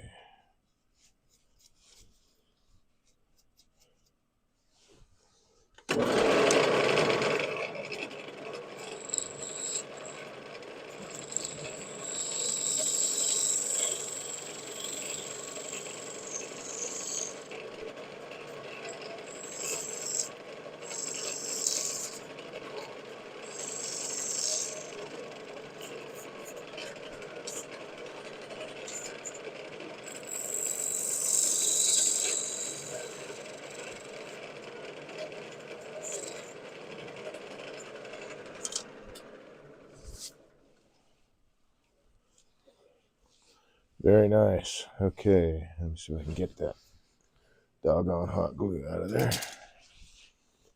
This stuff is tenacious. Come on out of there.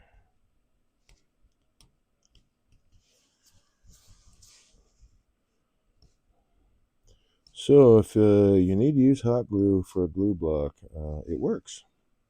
Go for it. I think it'll be a lot more work to get everything cleaned off, but it does work if that's what you got to work with.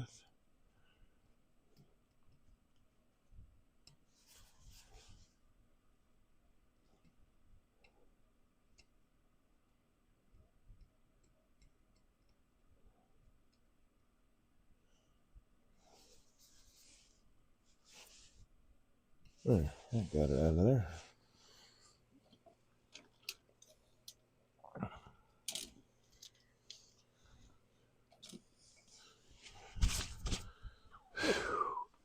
It's getting a little bit dusty.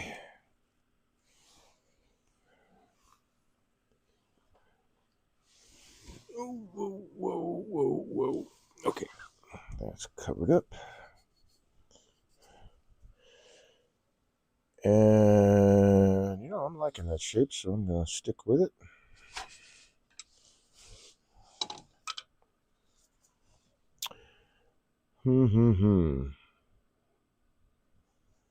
except I'm going to make a slight adjustment here.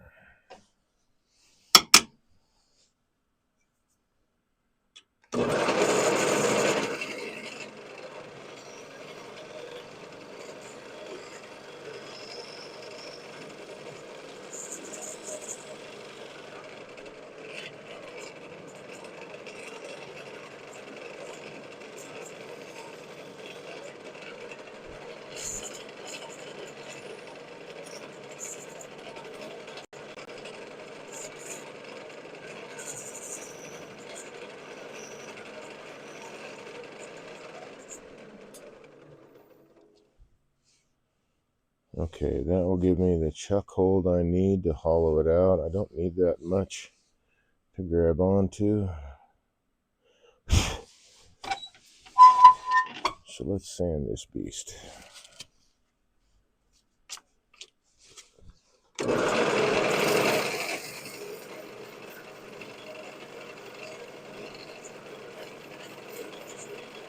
Whoops. Gotta have the mask on for that.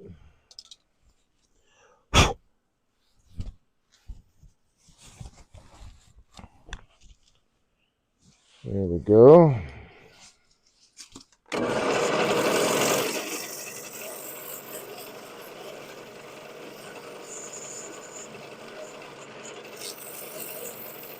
Pretty sure I got enough dust in my lungs.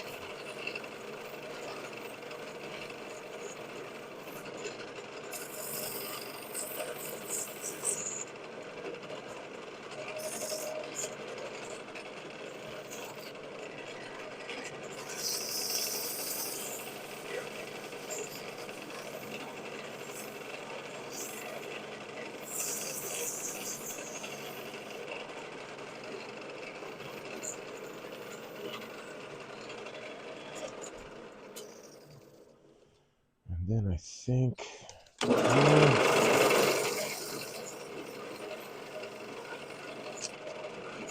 was going to put a little feature up there, but I think I'll leave it plain. Let the wood and the resin just kind of do its thing. I'll hit it with the 400.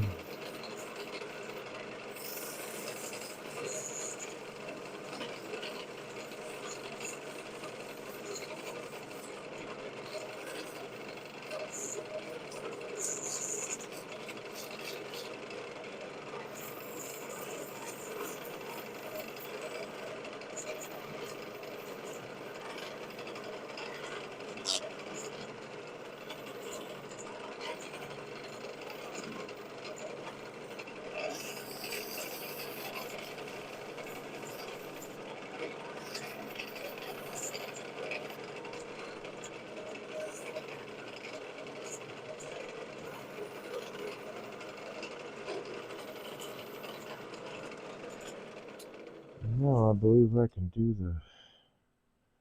Nope. A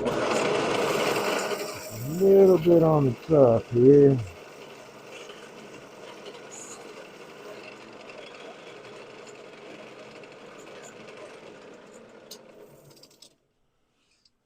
Okay.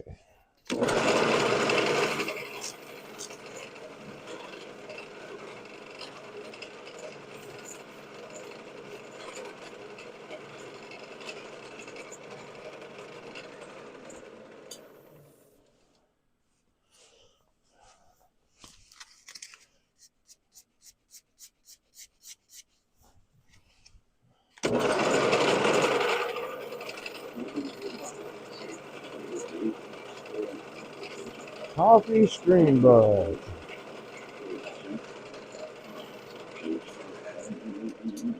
Graph equals Twitch. Now we'll hit this with the wax.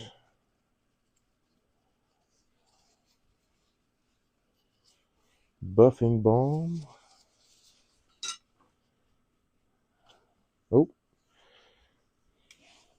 But after Well, I can spread this on the outside. Maybe engrave on the bottom really quick.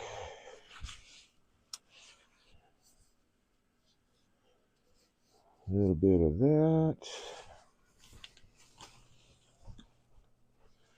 Oh, hey, and I don't need the mask now, so I can take that off. Woohoo! There we go. Better safe than sorry, man. It just makes it voice a little muffled, I believe. Pick that up off the ground. Let's see, we'll go with this outlet again.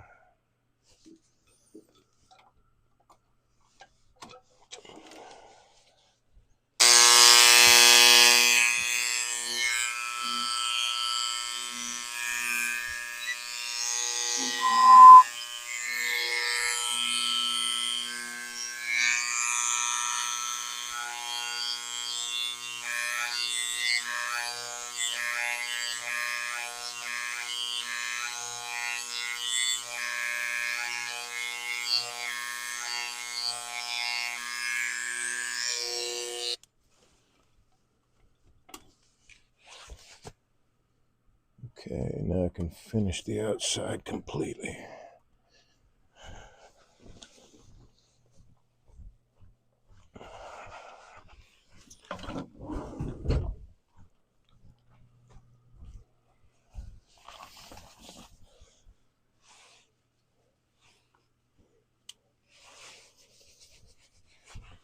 Groovy.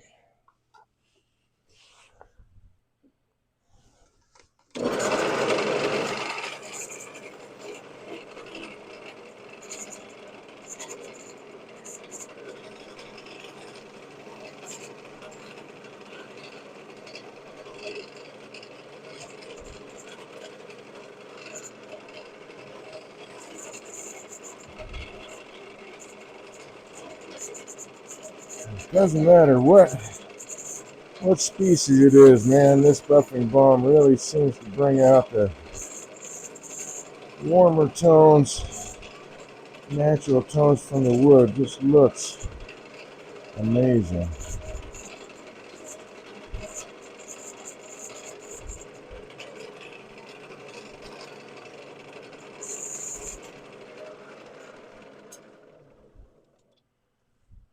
There we go.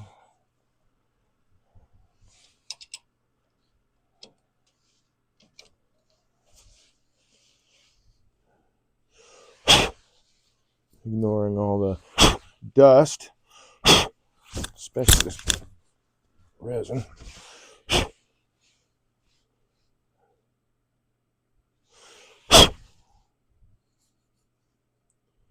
He's trying to ignore the dust.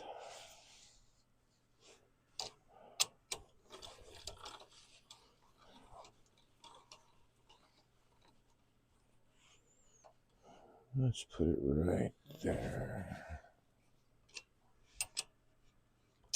So this little feature here, this rim, foot, whatever you want to call it, beaded little whatever, is just enough to give me a good solid hold.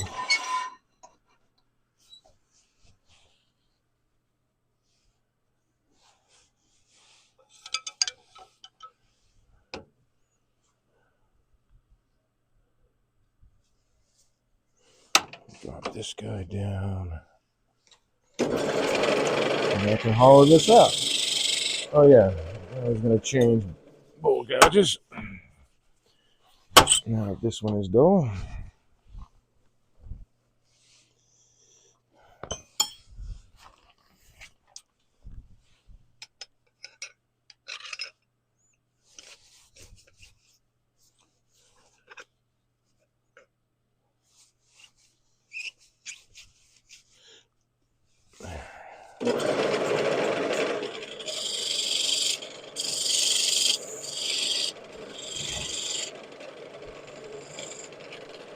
Yeah, need a bit of light there.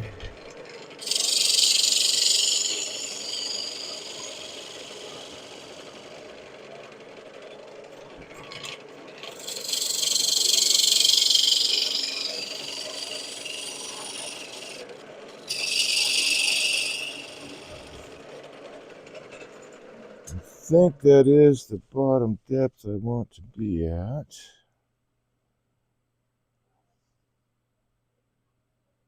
I could go a little deeper, but I think that's where I would like to keep it for now.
That sharp edge.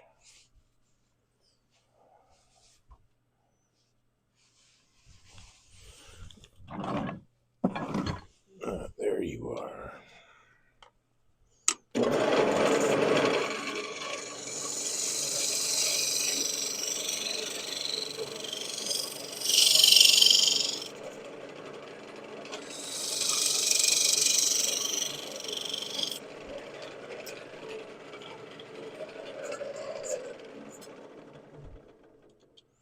Okay.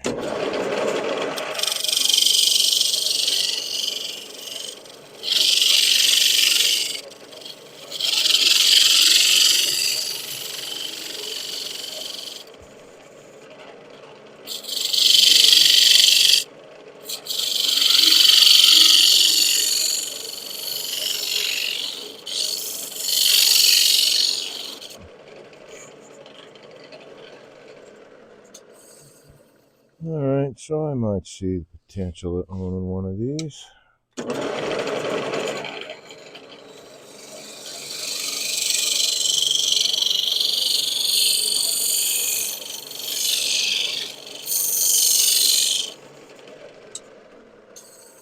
Thank you, Joseph, for letting me try it out.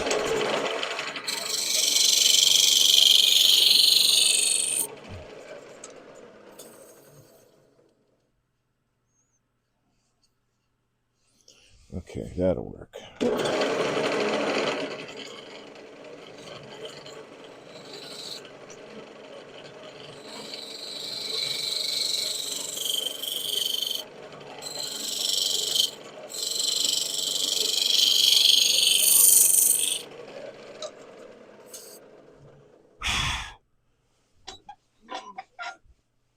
And I lost the rim for the lid, and I don't want to open this up anymore. So we're going to call that a bowl.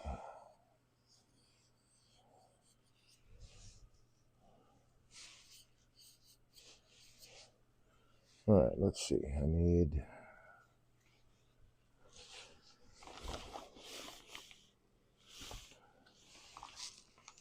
these two guys.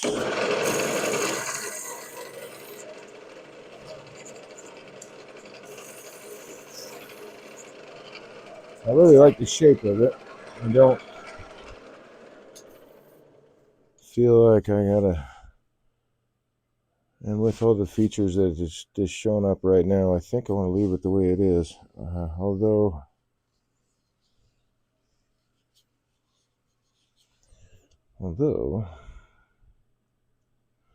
I think,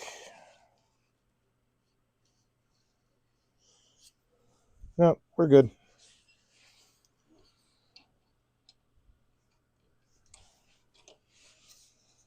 Yeah, that'll work. That'll work just fine. So nice little bowl. So let's make the lid for this dude. And I think we will go with this.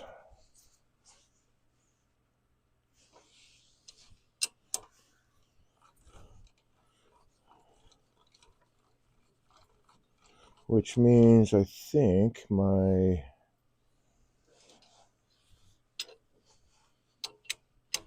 finial will probably be a darker wood instead of this maple I have set aside. Okay, let's move some of these tools off to the side here. Put away that guy. Put away that guy.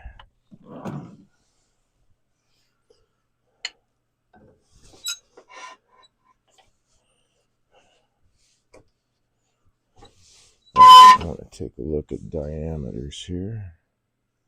Yeah, that'll be really close. So the inner diameter that's in there,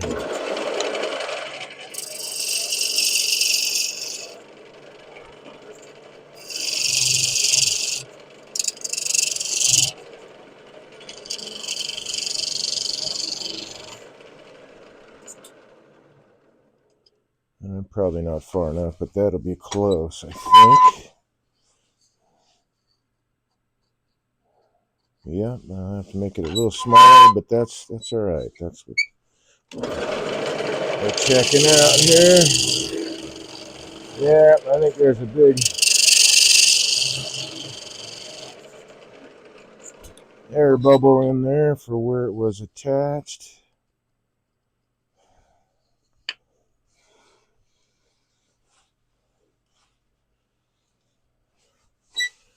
But I think I just got rid of it. Okay.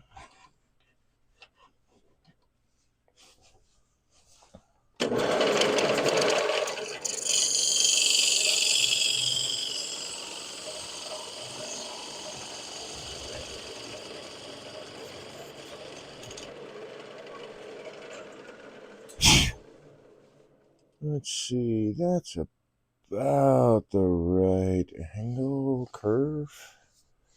Oh, it even plugged it with something. So this was a jam chuck at one point, and then became a glue block, and then became the base for a resin pour. Let's just go through the entire gamut of what we could use this stuff for, all in one project.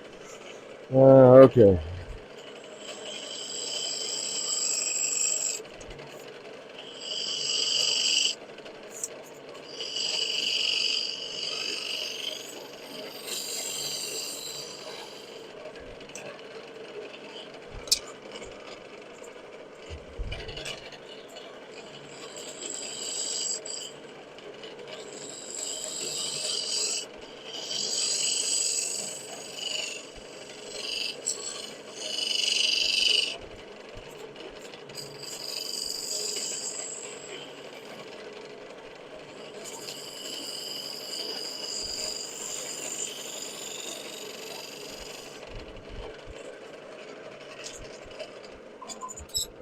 Let's double check.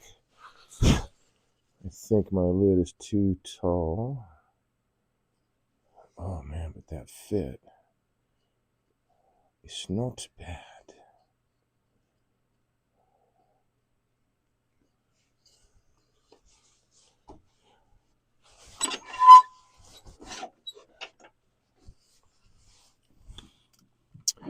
Okay, let's see.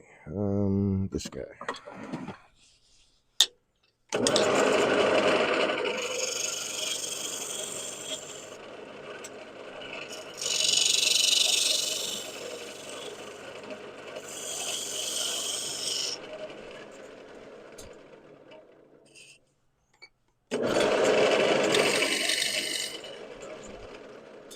Chamfer that edge.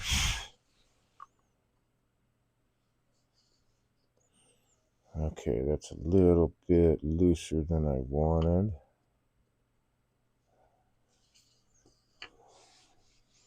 So,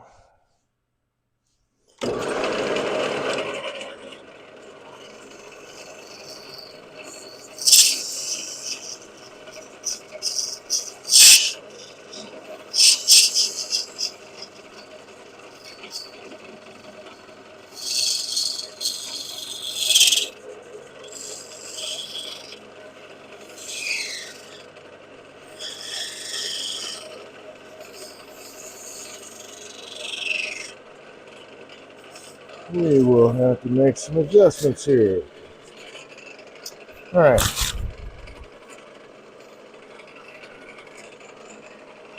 Those streamers. I don't think it needs to be that.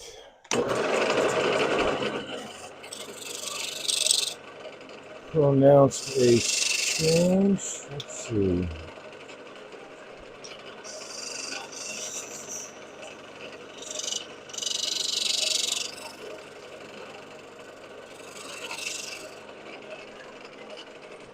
I think that'll be okay. Good thing I got lots of material to play with.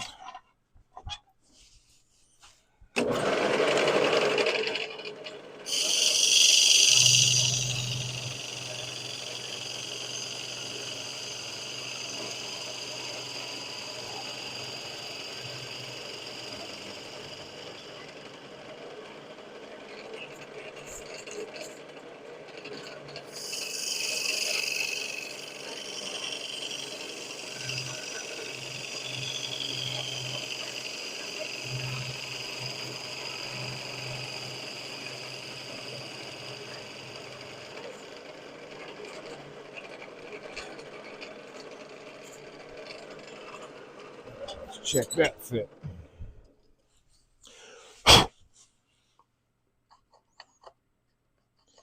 Ever so slightly tight.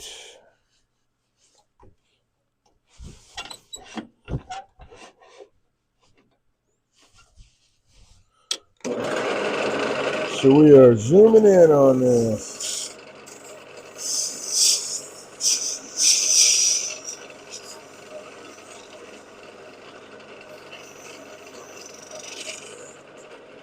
Lots of lovely spider webs.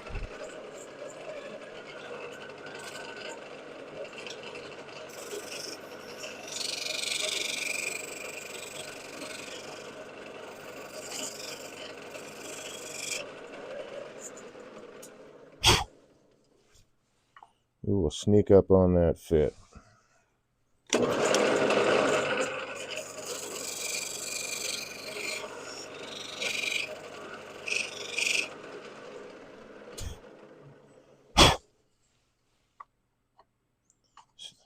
Truly, turning resin is kind of cool, but I mean, it really does turn into a mess.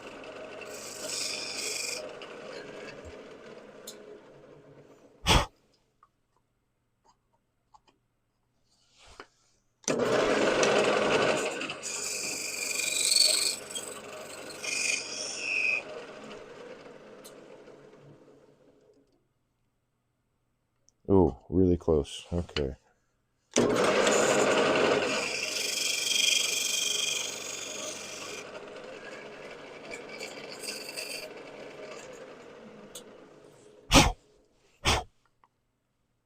Oop, too tight.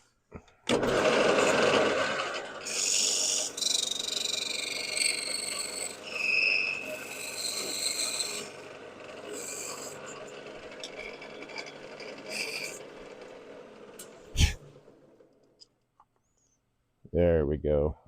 That's more like it. Okay, so I need to take a little bit more off here. I could do it from the other side. Nah, I'll do it from here.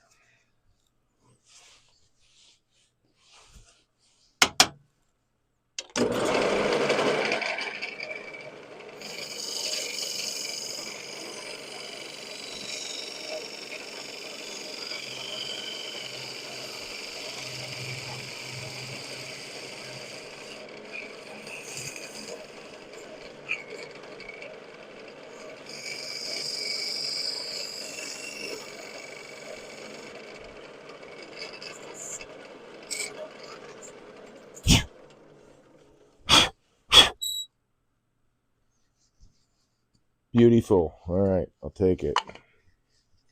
Yes, yes, yes. Okay, now I have that set. So what I want to do is set myself up for, in theory, and expansion hold.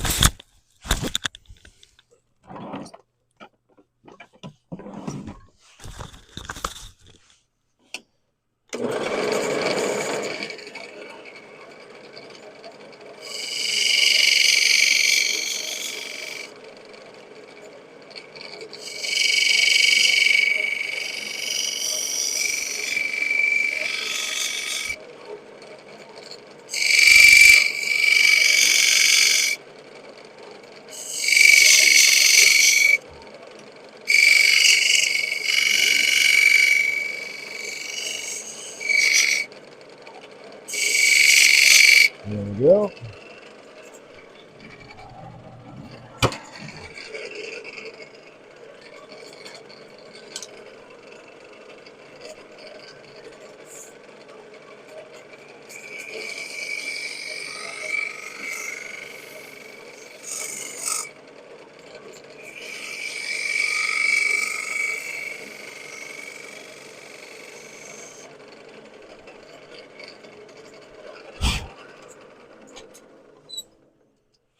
All right, let's take a look at that curve.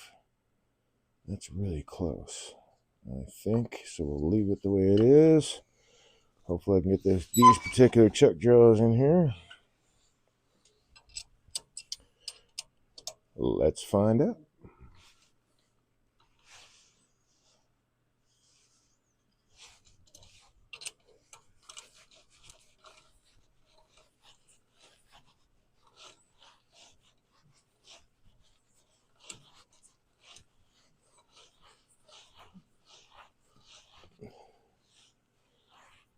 Is it going to be like stupid close and I can't quite get it?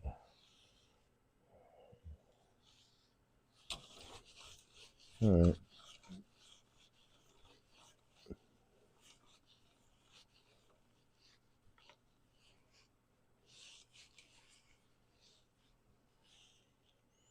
That's not going to be a good hold either. So we'll just have to make a little bit more adjustment here.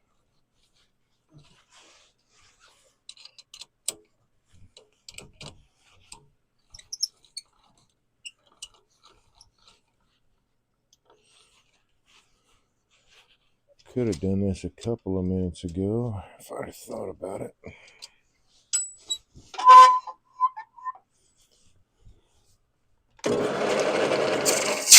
Whoa, hello.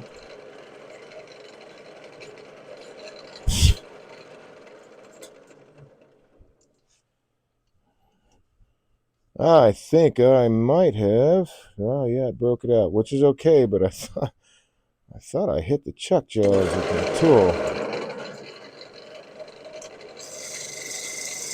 Oh yeah. I think I'm gonna say I did. So time for, well, I can cut this way. So I'm gonna say time for new steel, but I can cut it this way.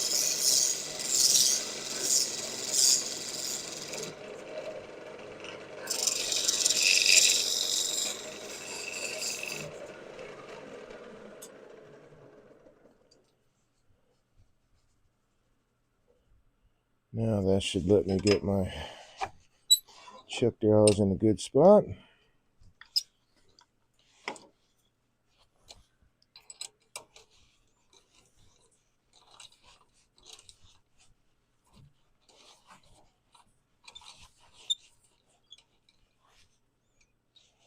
Whoops.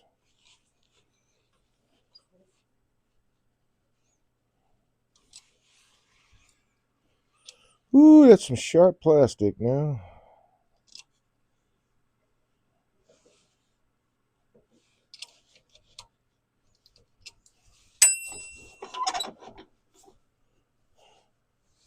Let's drop that down.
some fresh tool steel here.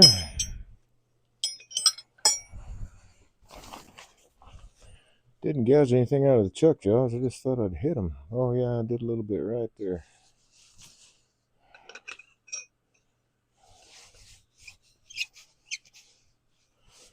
Okay. Let's see. That's not quite right. So let's do it this way. Man, I got these streamers all over the place. All right, hold on. Okay. Let's go with this.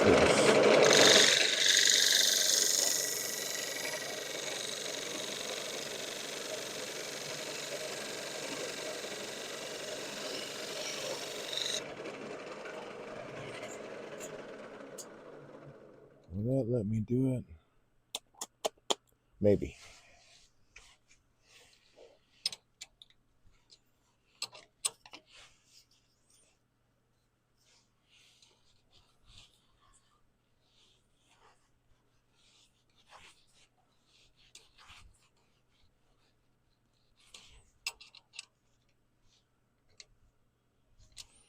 Okay.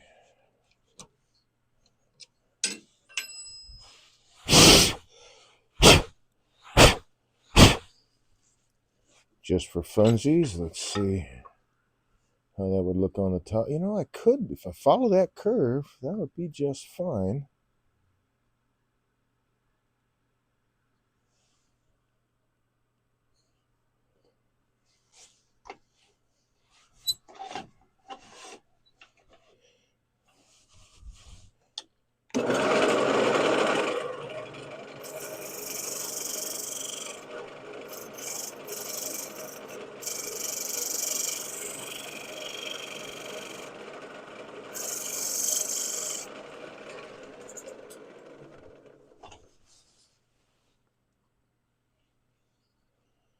Okay, if I follow that curve, I still think that would be all right.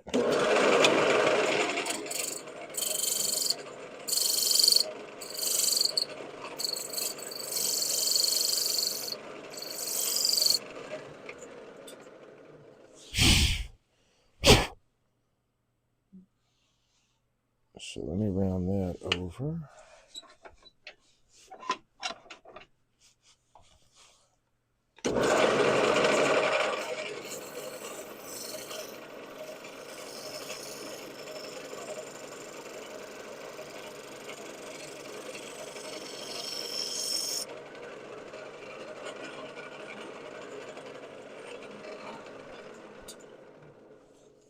Check my fit again.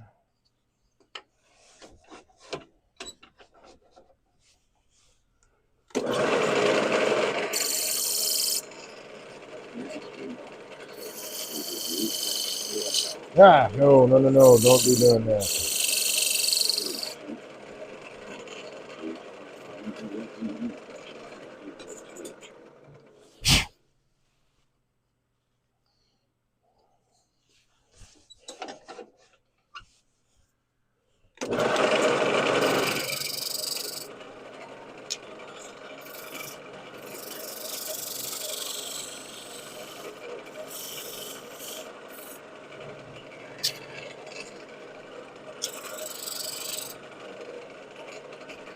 There we go.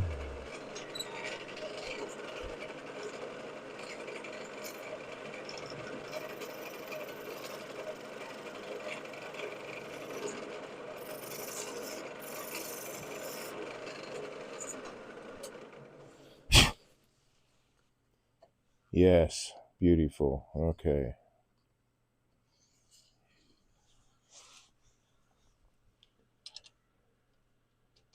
Wow, 10:30 already. Okay.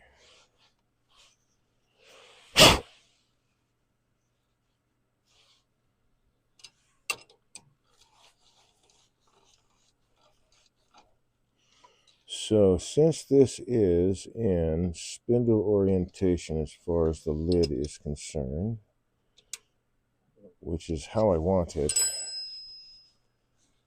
Any cut I make that way is going to be supported.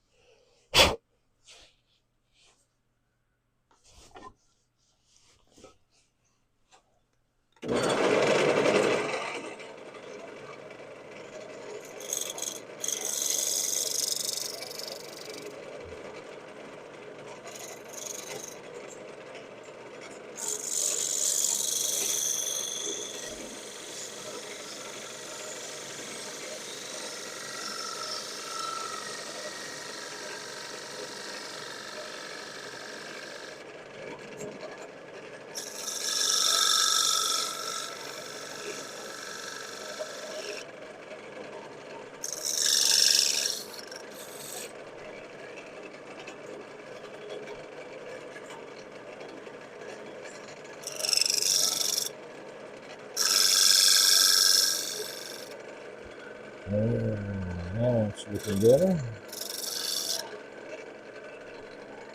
Let's run that a little bit more. And give it a little detail. That'll do.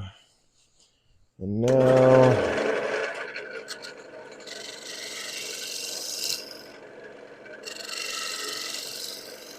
set myself up for my finial.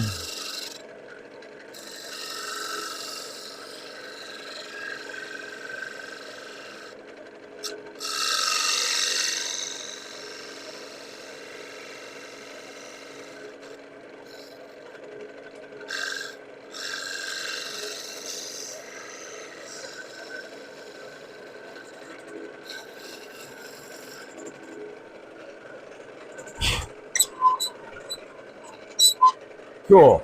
All right.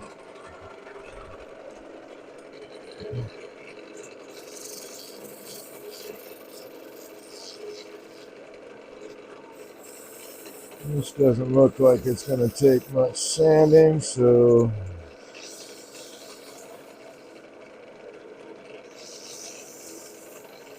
I'm not going to do much sanding.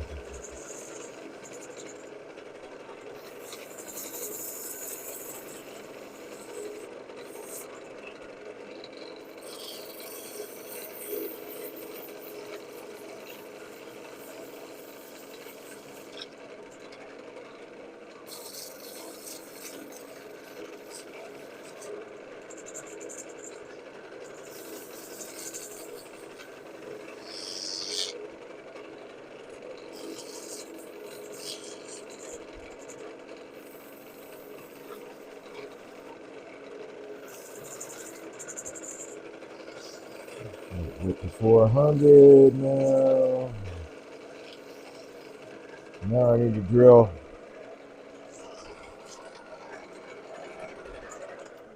for my finial. And I won't be going very deep. Okay, let's see. Let's move that guy, this guy, this guy. So, grab my Jacob's chuck.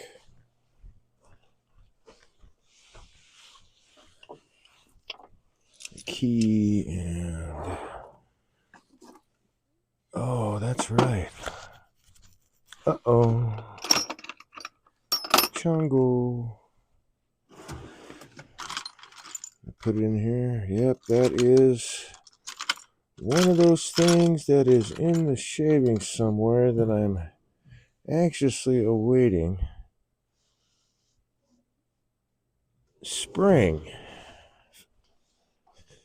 Snow off the ground, dry ground, that I could drag things out of the garage, not have them wet and soaked, frozen.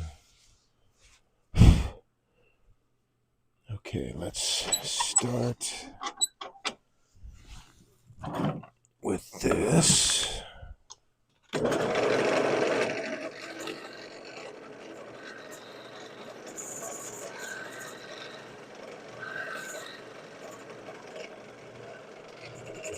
We're going to do the whole thing with this.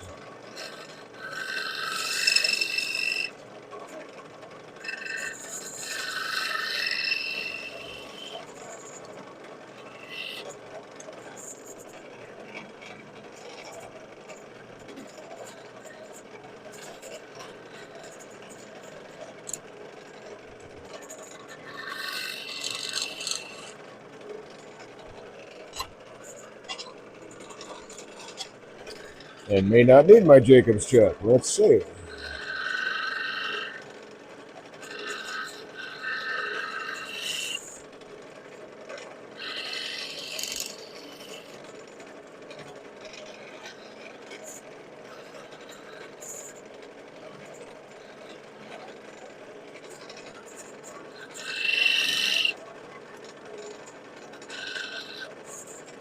So what I'll do is, I mean, this is not clearly not a, standard 1/4 inch or 3/8 or whatever happens to be on your piece. Um, Come on, Dave, tenon. There we go. It's going to go on this finial, so I'll have to size it to fit specifically this hole.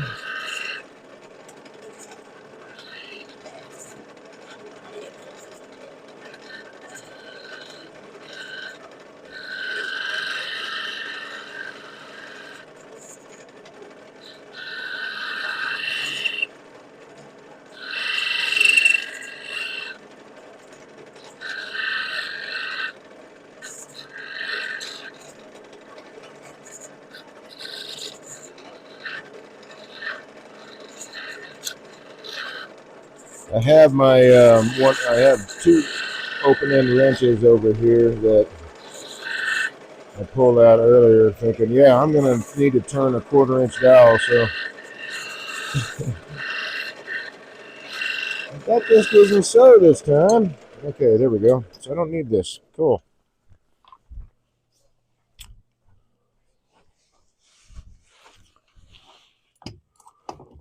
Put those guys away.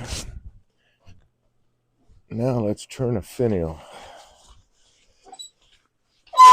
Let me mark this first.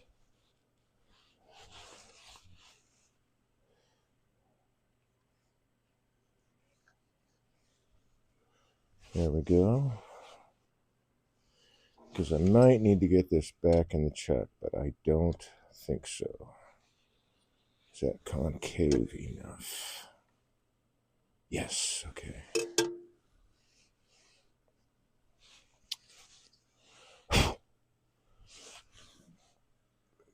There we go. That lid fits right on there. Follows that curve really nicely.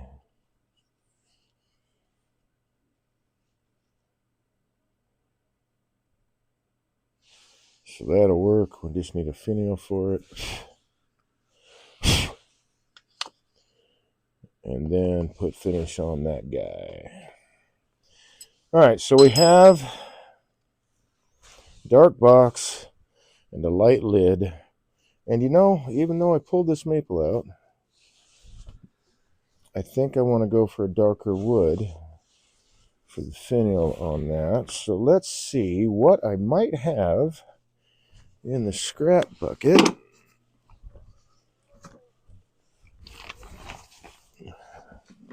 That I can use here. See, that's cherry. That's black walnut, but it's got a hell of a split in it, so that's probably not going to work. That is walnut with a hell of a split in it, so that's probably not going to work. That's walnut with no split in it. That might work. What we got here? Ooh, that's a nice piece of black walnut.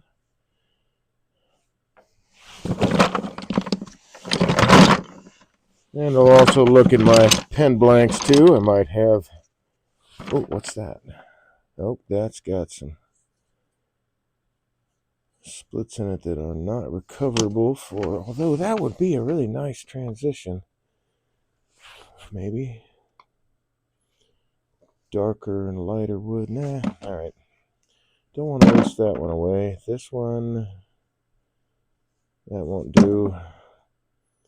That one won't do. That one won't do either. So I guess I'm going for some of my pen blank stock. Let's see. That is walnut. Doesn't have to be walnut.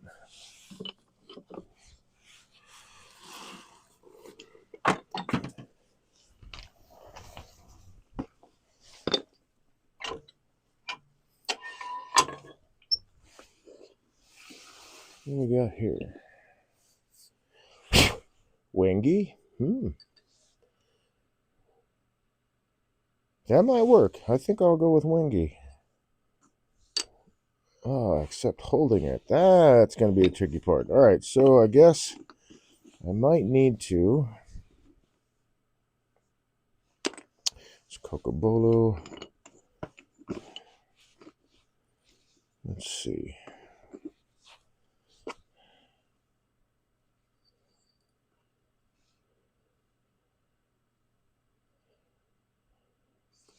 Well, let me check something here. I might be able to get away with using the headstock by itself. Nope. So not quite a Morse taper.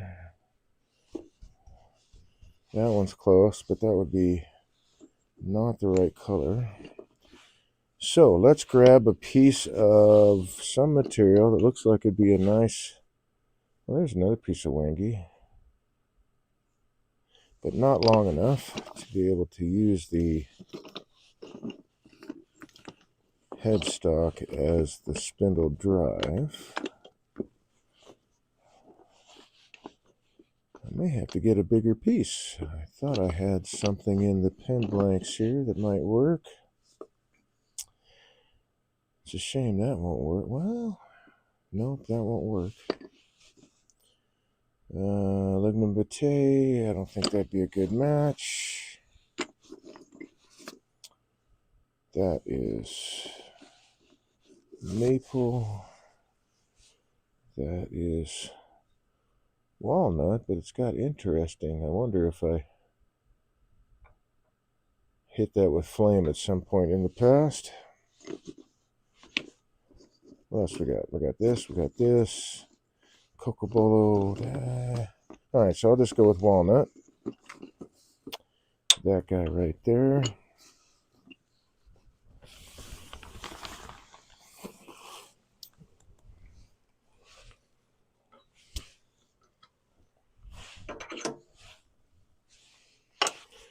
Put that aside.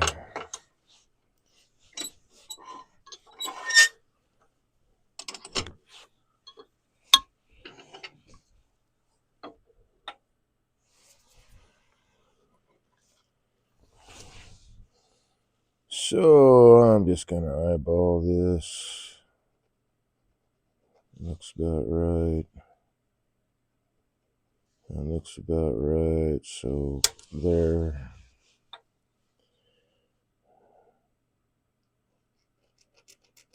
That looks about right. That looks about right. So there.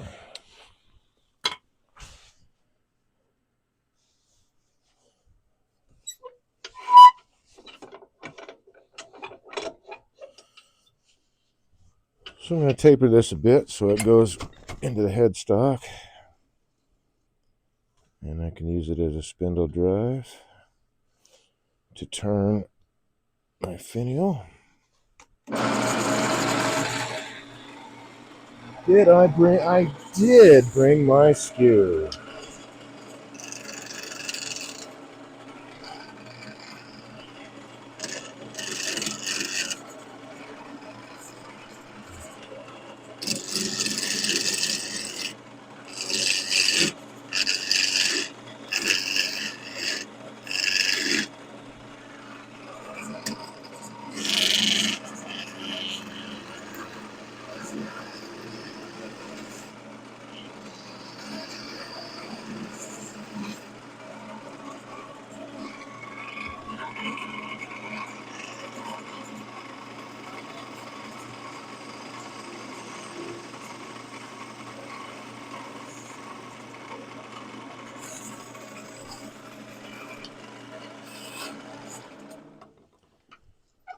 I think that should work out okay.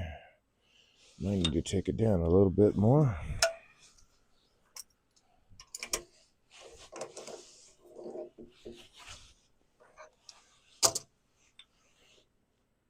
Yep. So be it.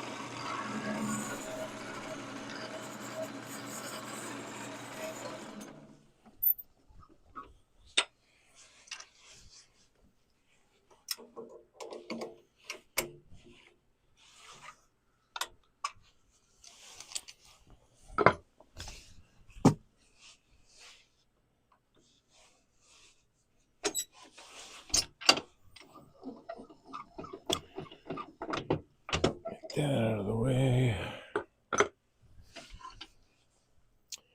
And I want my whammer.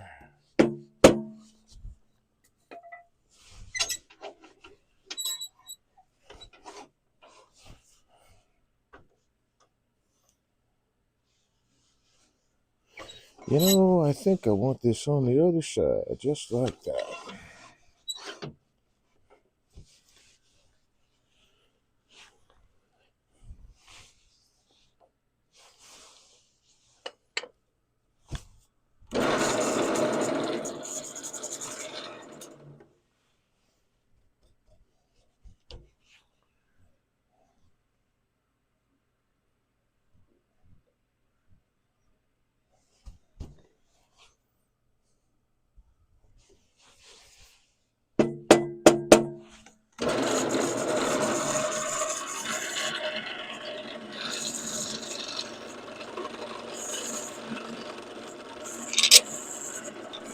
You're not supposed to come out of there, man.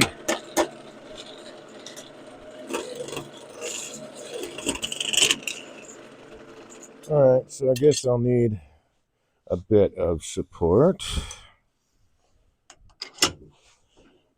because I really didn't want to drive it in there hard.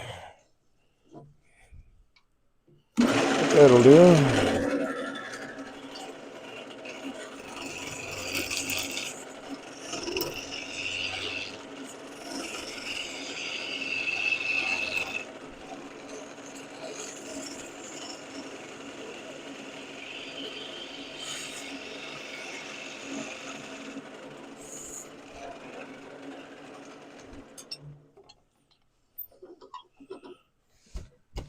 So I gotta check my base here. Make sure it's just a little bit smaller than the base there.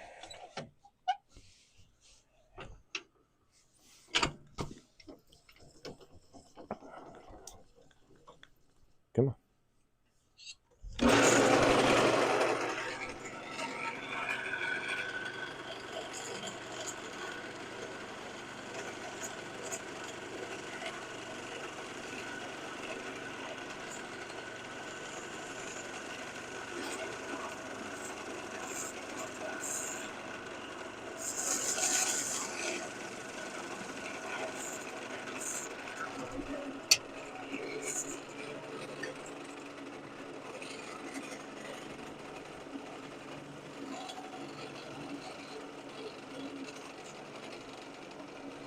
A little bit of a bead onto that.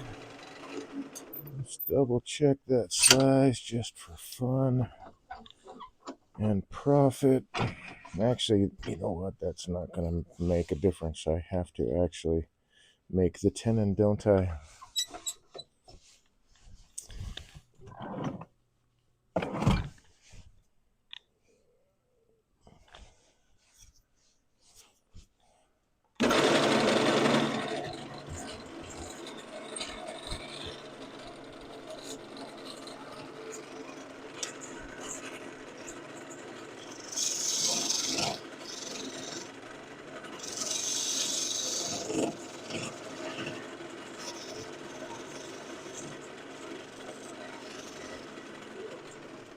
That's close.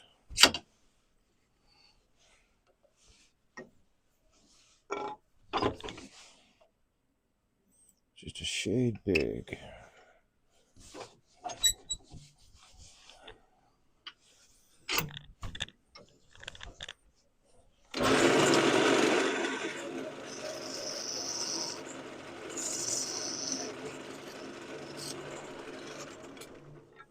Hey, get back here. Darn it. Well, that's tool number one that made a bail off the side of the lathe. You go grab that because I need that. Where are you?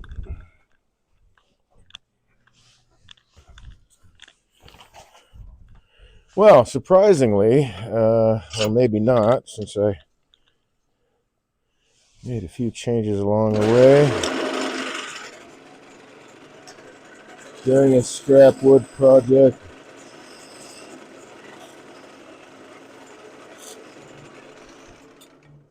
Took up all the broadcast, which is not a bad thing. Okay, that's the fit. So now I need to adjust.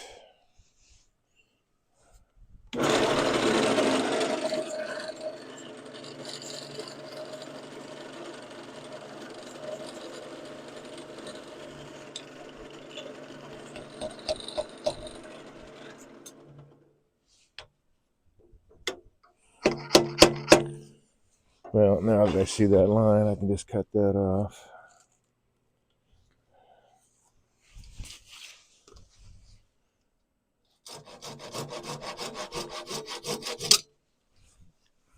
Oop, can't spin that.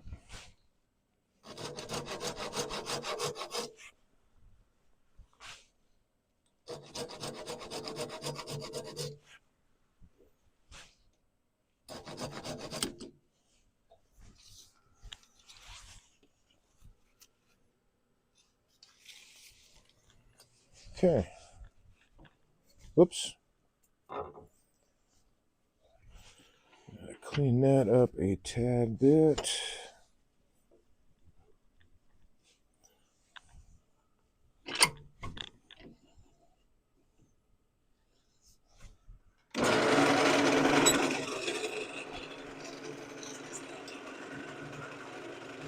Just a little bit right on the end there. We'll chamfer that. Double check my fit, but I think that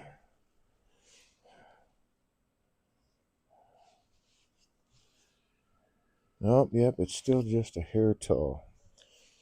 Okay, let's take this guy.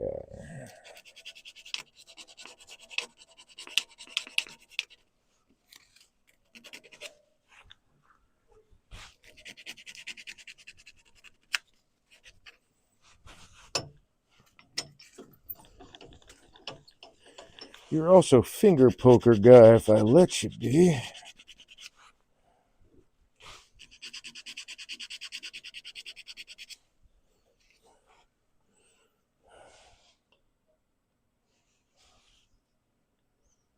Still just a bit. Here, let's do it this way. It might be too rough, but let's try it. Nope, it's just right.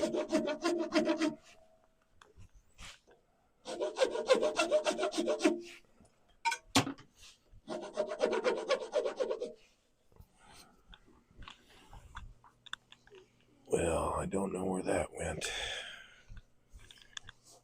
because I was not watching it. I'll look for it later. Oh, there it is. Yay! It was in plain sight. Hooray! I catapulted a T-handle just a little bit more off its magnet, holding into the shavings off to the left here.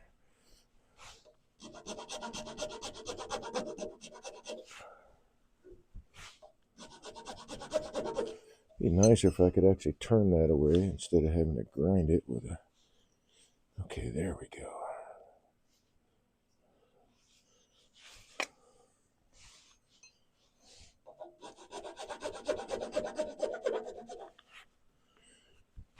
With an abrasive something or other, in this case a file.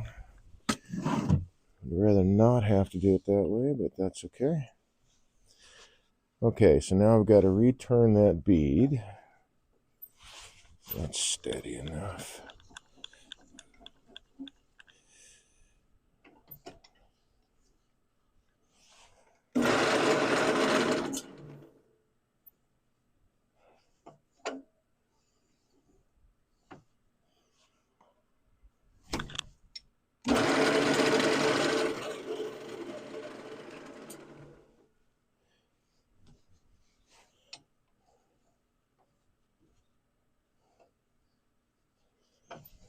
It's not sintered.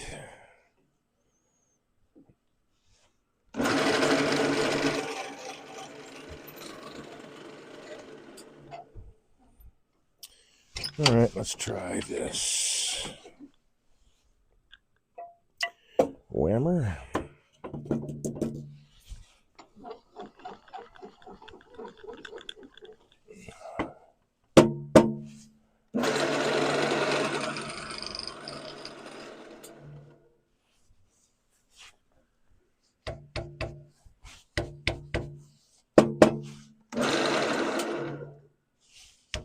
Oops, too much.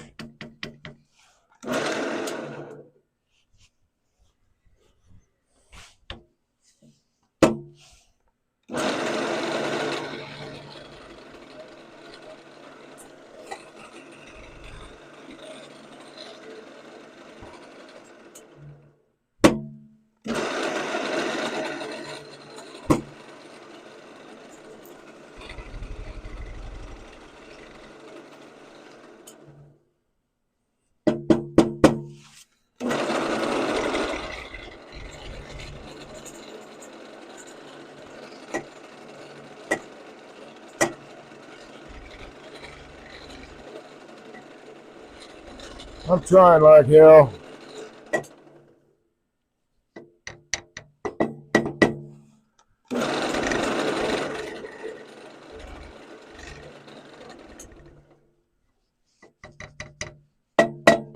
Come on.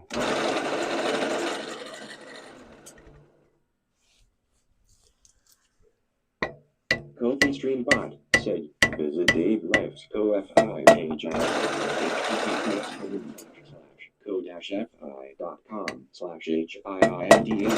There we go. Ah, man, I just knocked it out of there.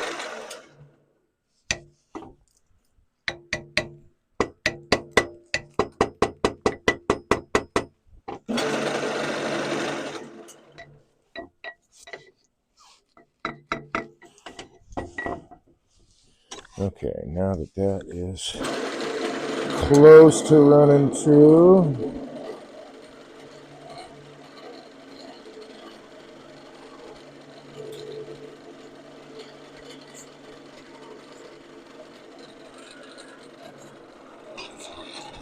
now I can bring this up.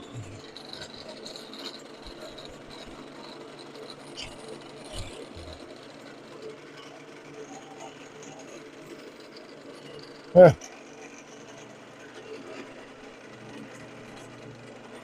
Well, that doesn't make me happy.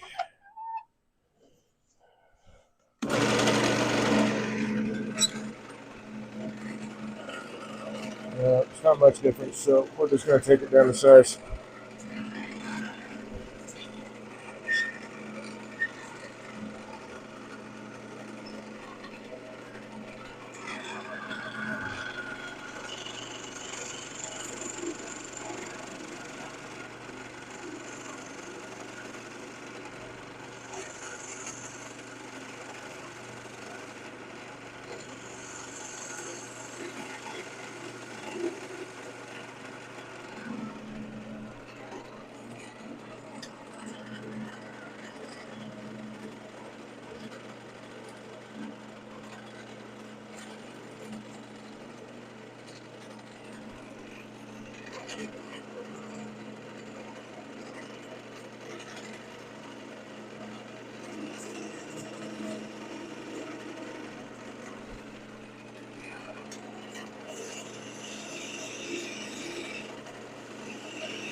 That'll be all right too.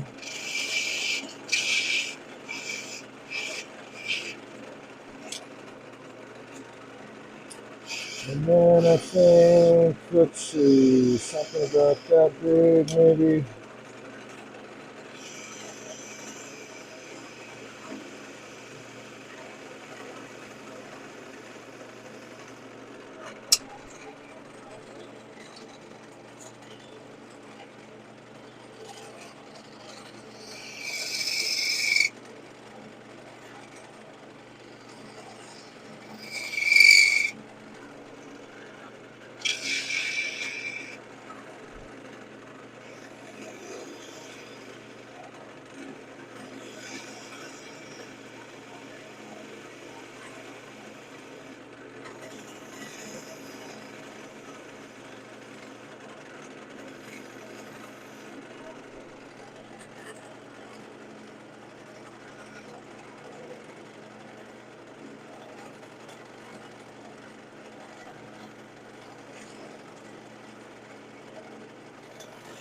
See what I can do about eliminating any sand in here.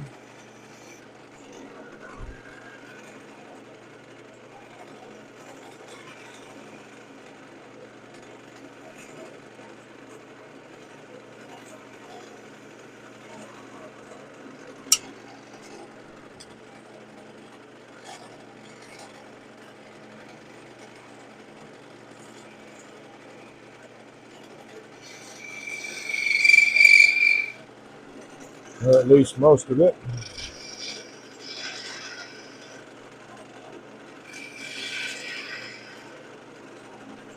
Let's see, I think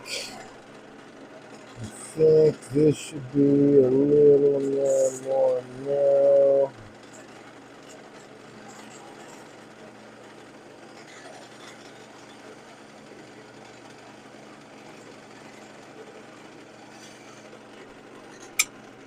And then this part of the sphere should come down a little bit more like that.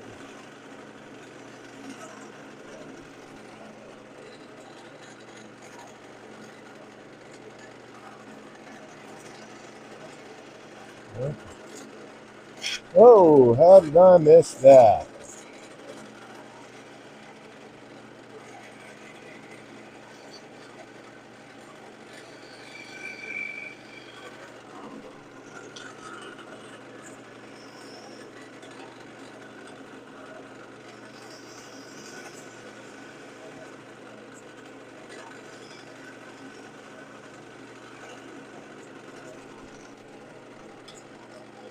Yeah, to clean up some pretty egregious tool marks there.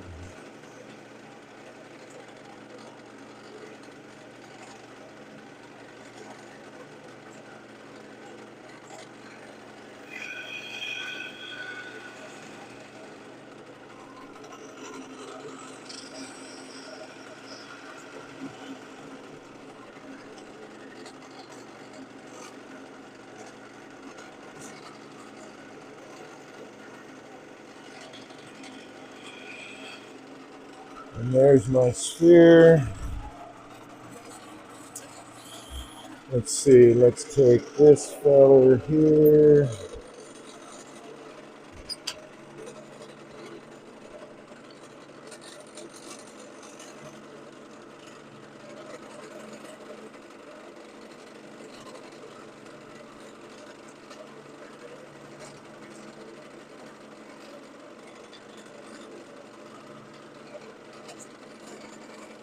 And I'll cut it off with the skew. Turn that off.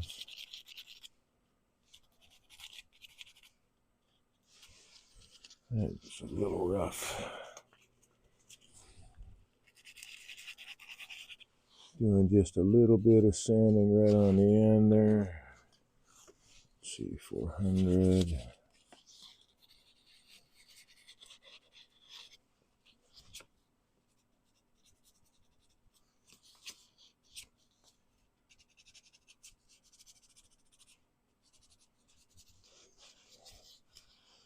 There we go. And now this can be glued into the lid, and then the lid I can finish later. There, that looks pretty nice. Oop, I see that the camera is a little dusty again. Okay. What are we looking at? Okay, 5 after 11. So here's the... Need to glue the handle, the finial to the lid. And then I will put that in the chuck and hit it with the buffing balm.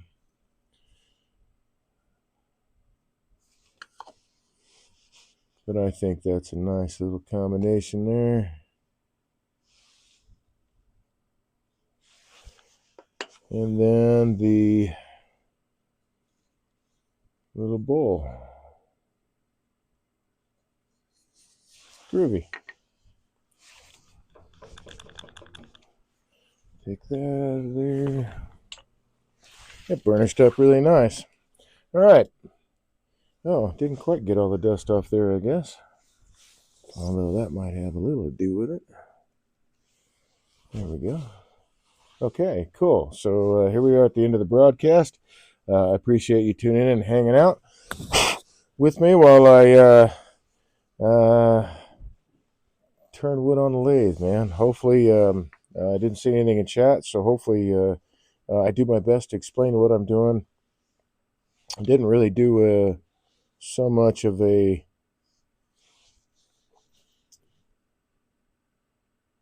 I guess from a teaching stance, not so much this particular broadcast, but hopefully the things I did explain were clear and concise. So that is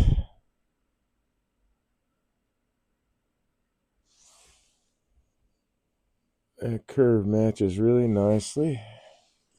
So that will be the lidded box. And if you got here late in the broadcast, as a couple folks did, although they are regulars, if you're new to the channel, my name is Dave. I'm a wood turner. I started this channel to become a better turner myself, but to become a better teacher and a better demonstrator. And the more that I work with other turners and I pass on the information, teach them what I know, the more it gets cemented in my own head. And I'm always looking for better ways to turn, more utility out of the tools that I have, and that kind of stuff. I like sharing too. So that's why I started this channel. I appreciate you joining me this evening. I appreciate the support of this channel very, very greatly. I have finally made it to affiliate. I'm now on my way to partner with Twitch. So that it's blowing my mind, but I think it's really, really cool, and I appreciate it, and I couldn't do it without you. So thank you very, very much. I hope that you stay friendly. I hope that you enjoy the rest of your evening. And I hope to see you next week, Tuesday and Wednesday. Again, keep your eyes peeled. I'm working on how I'm going to, or what I'm going to do to extend the broadcast, because I want to be able to do like full, complete projects like this. But this was a little simple guy, still taking longer than, the whole stream to get through. But I want to get to that point where you can follow along for a day or two or three through the entire project, me explaining everything I'm doing as I go. So those will be coming up, and I hope to see you next week. Thanks again, folks. Take care.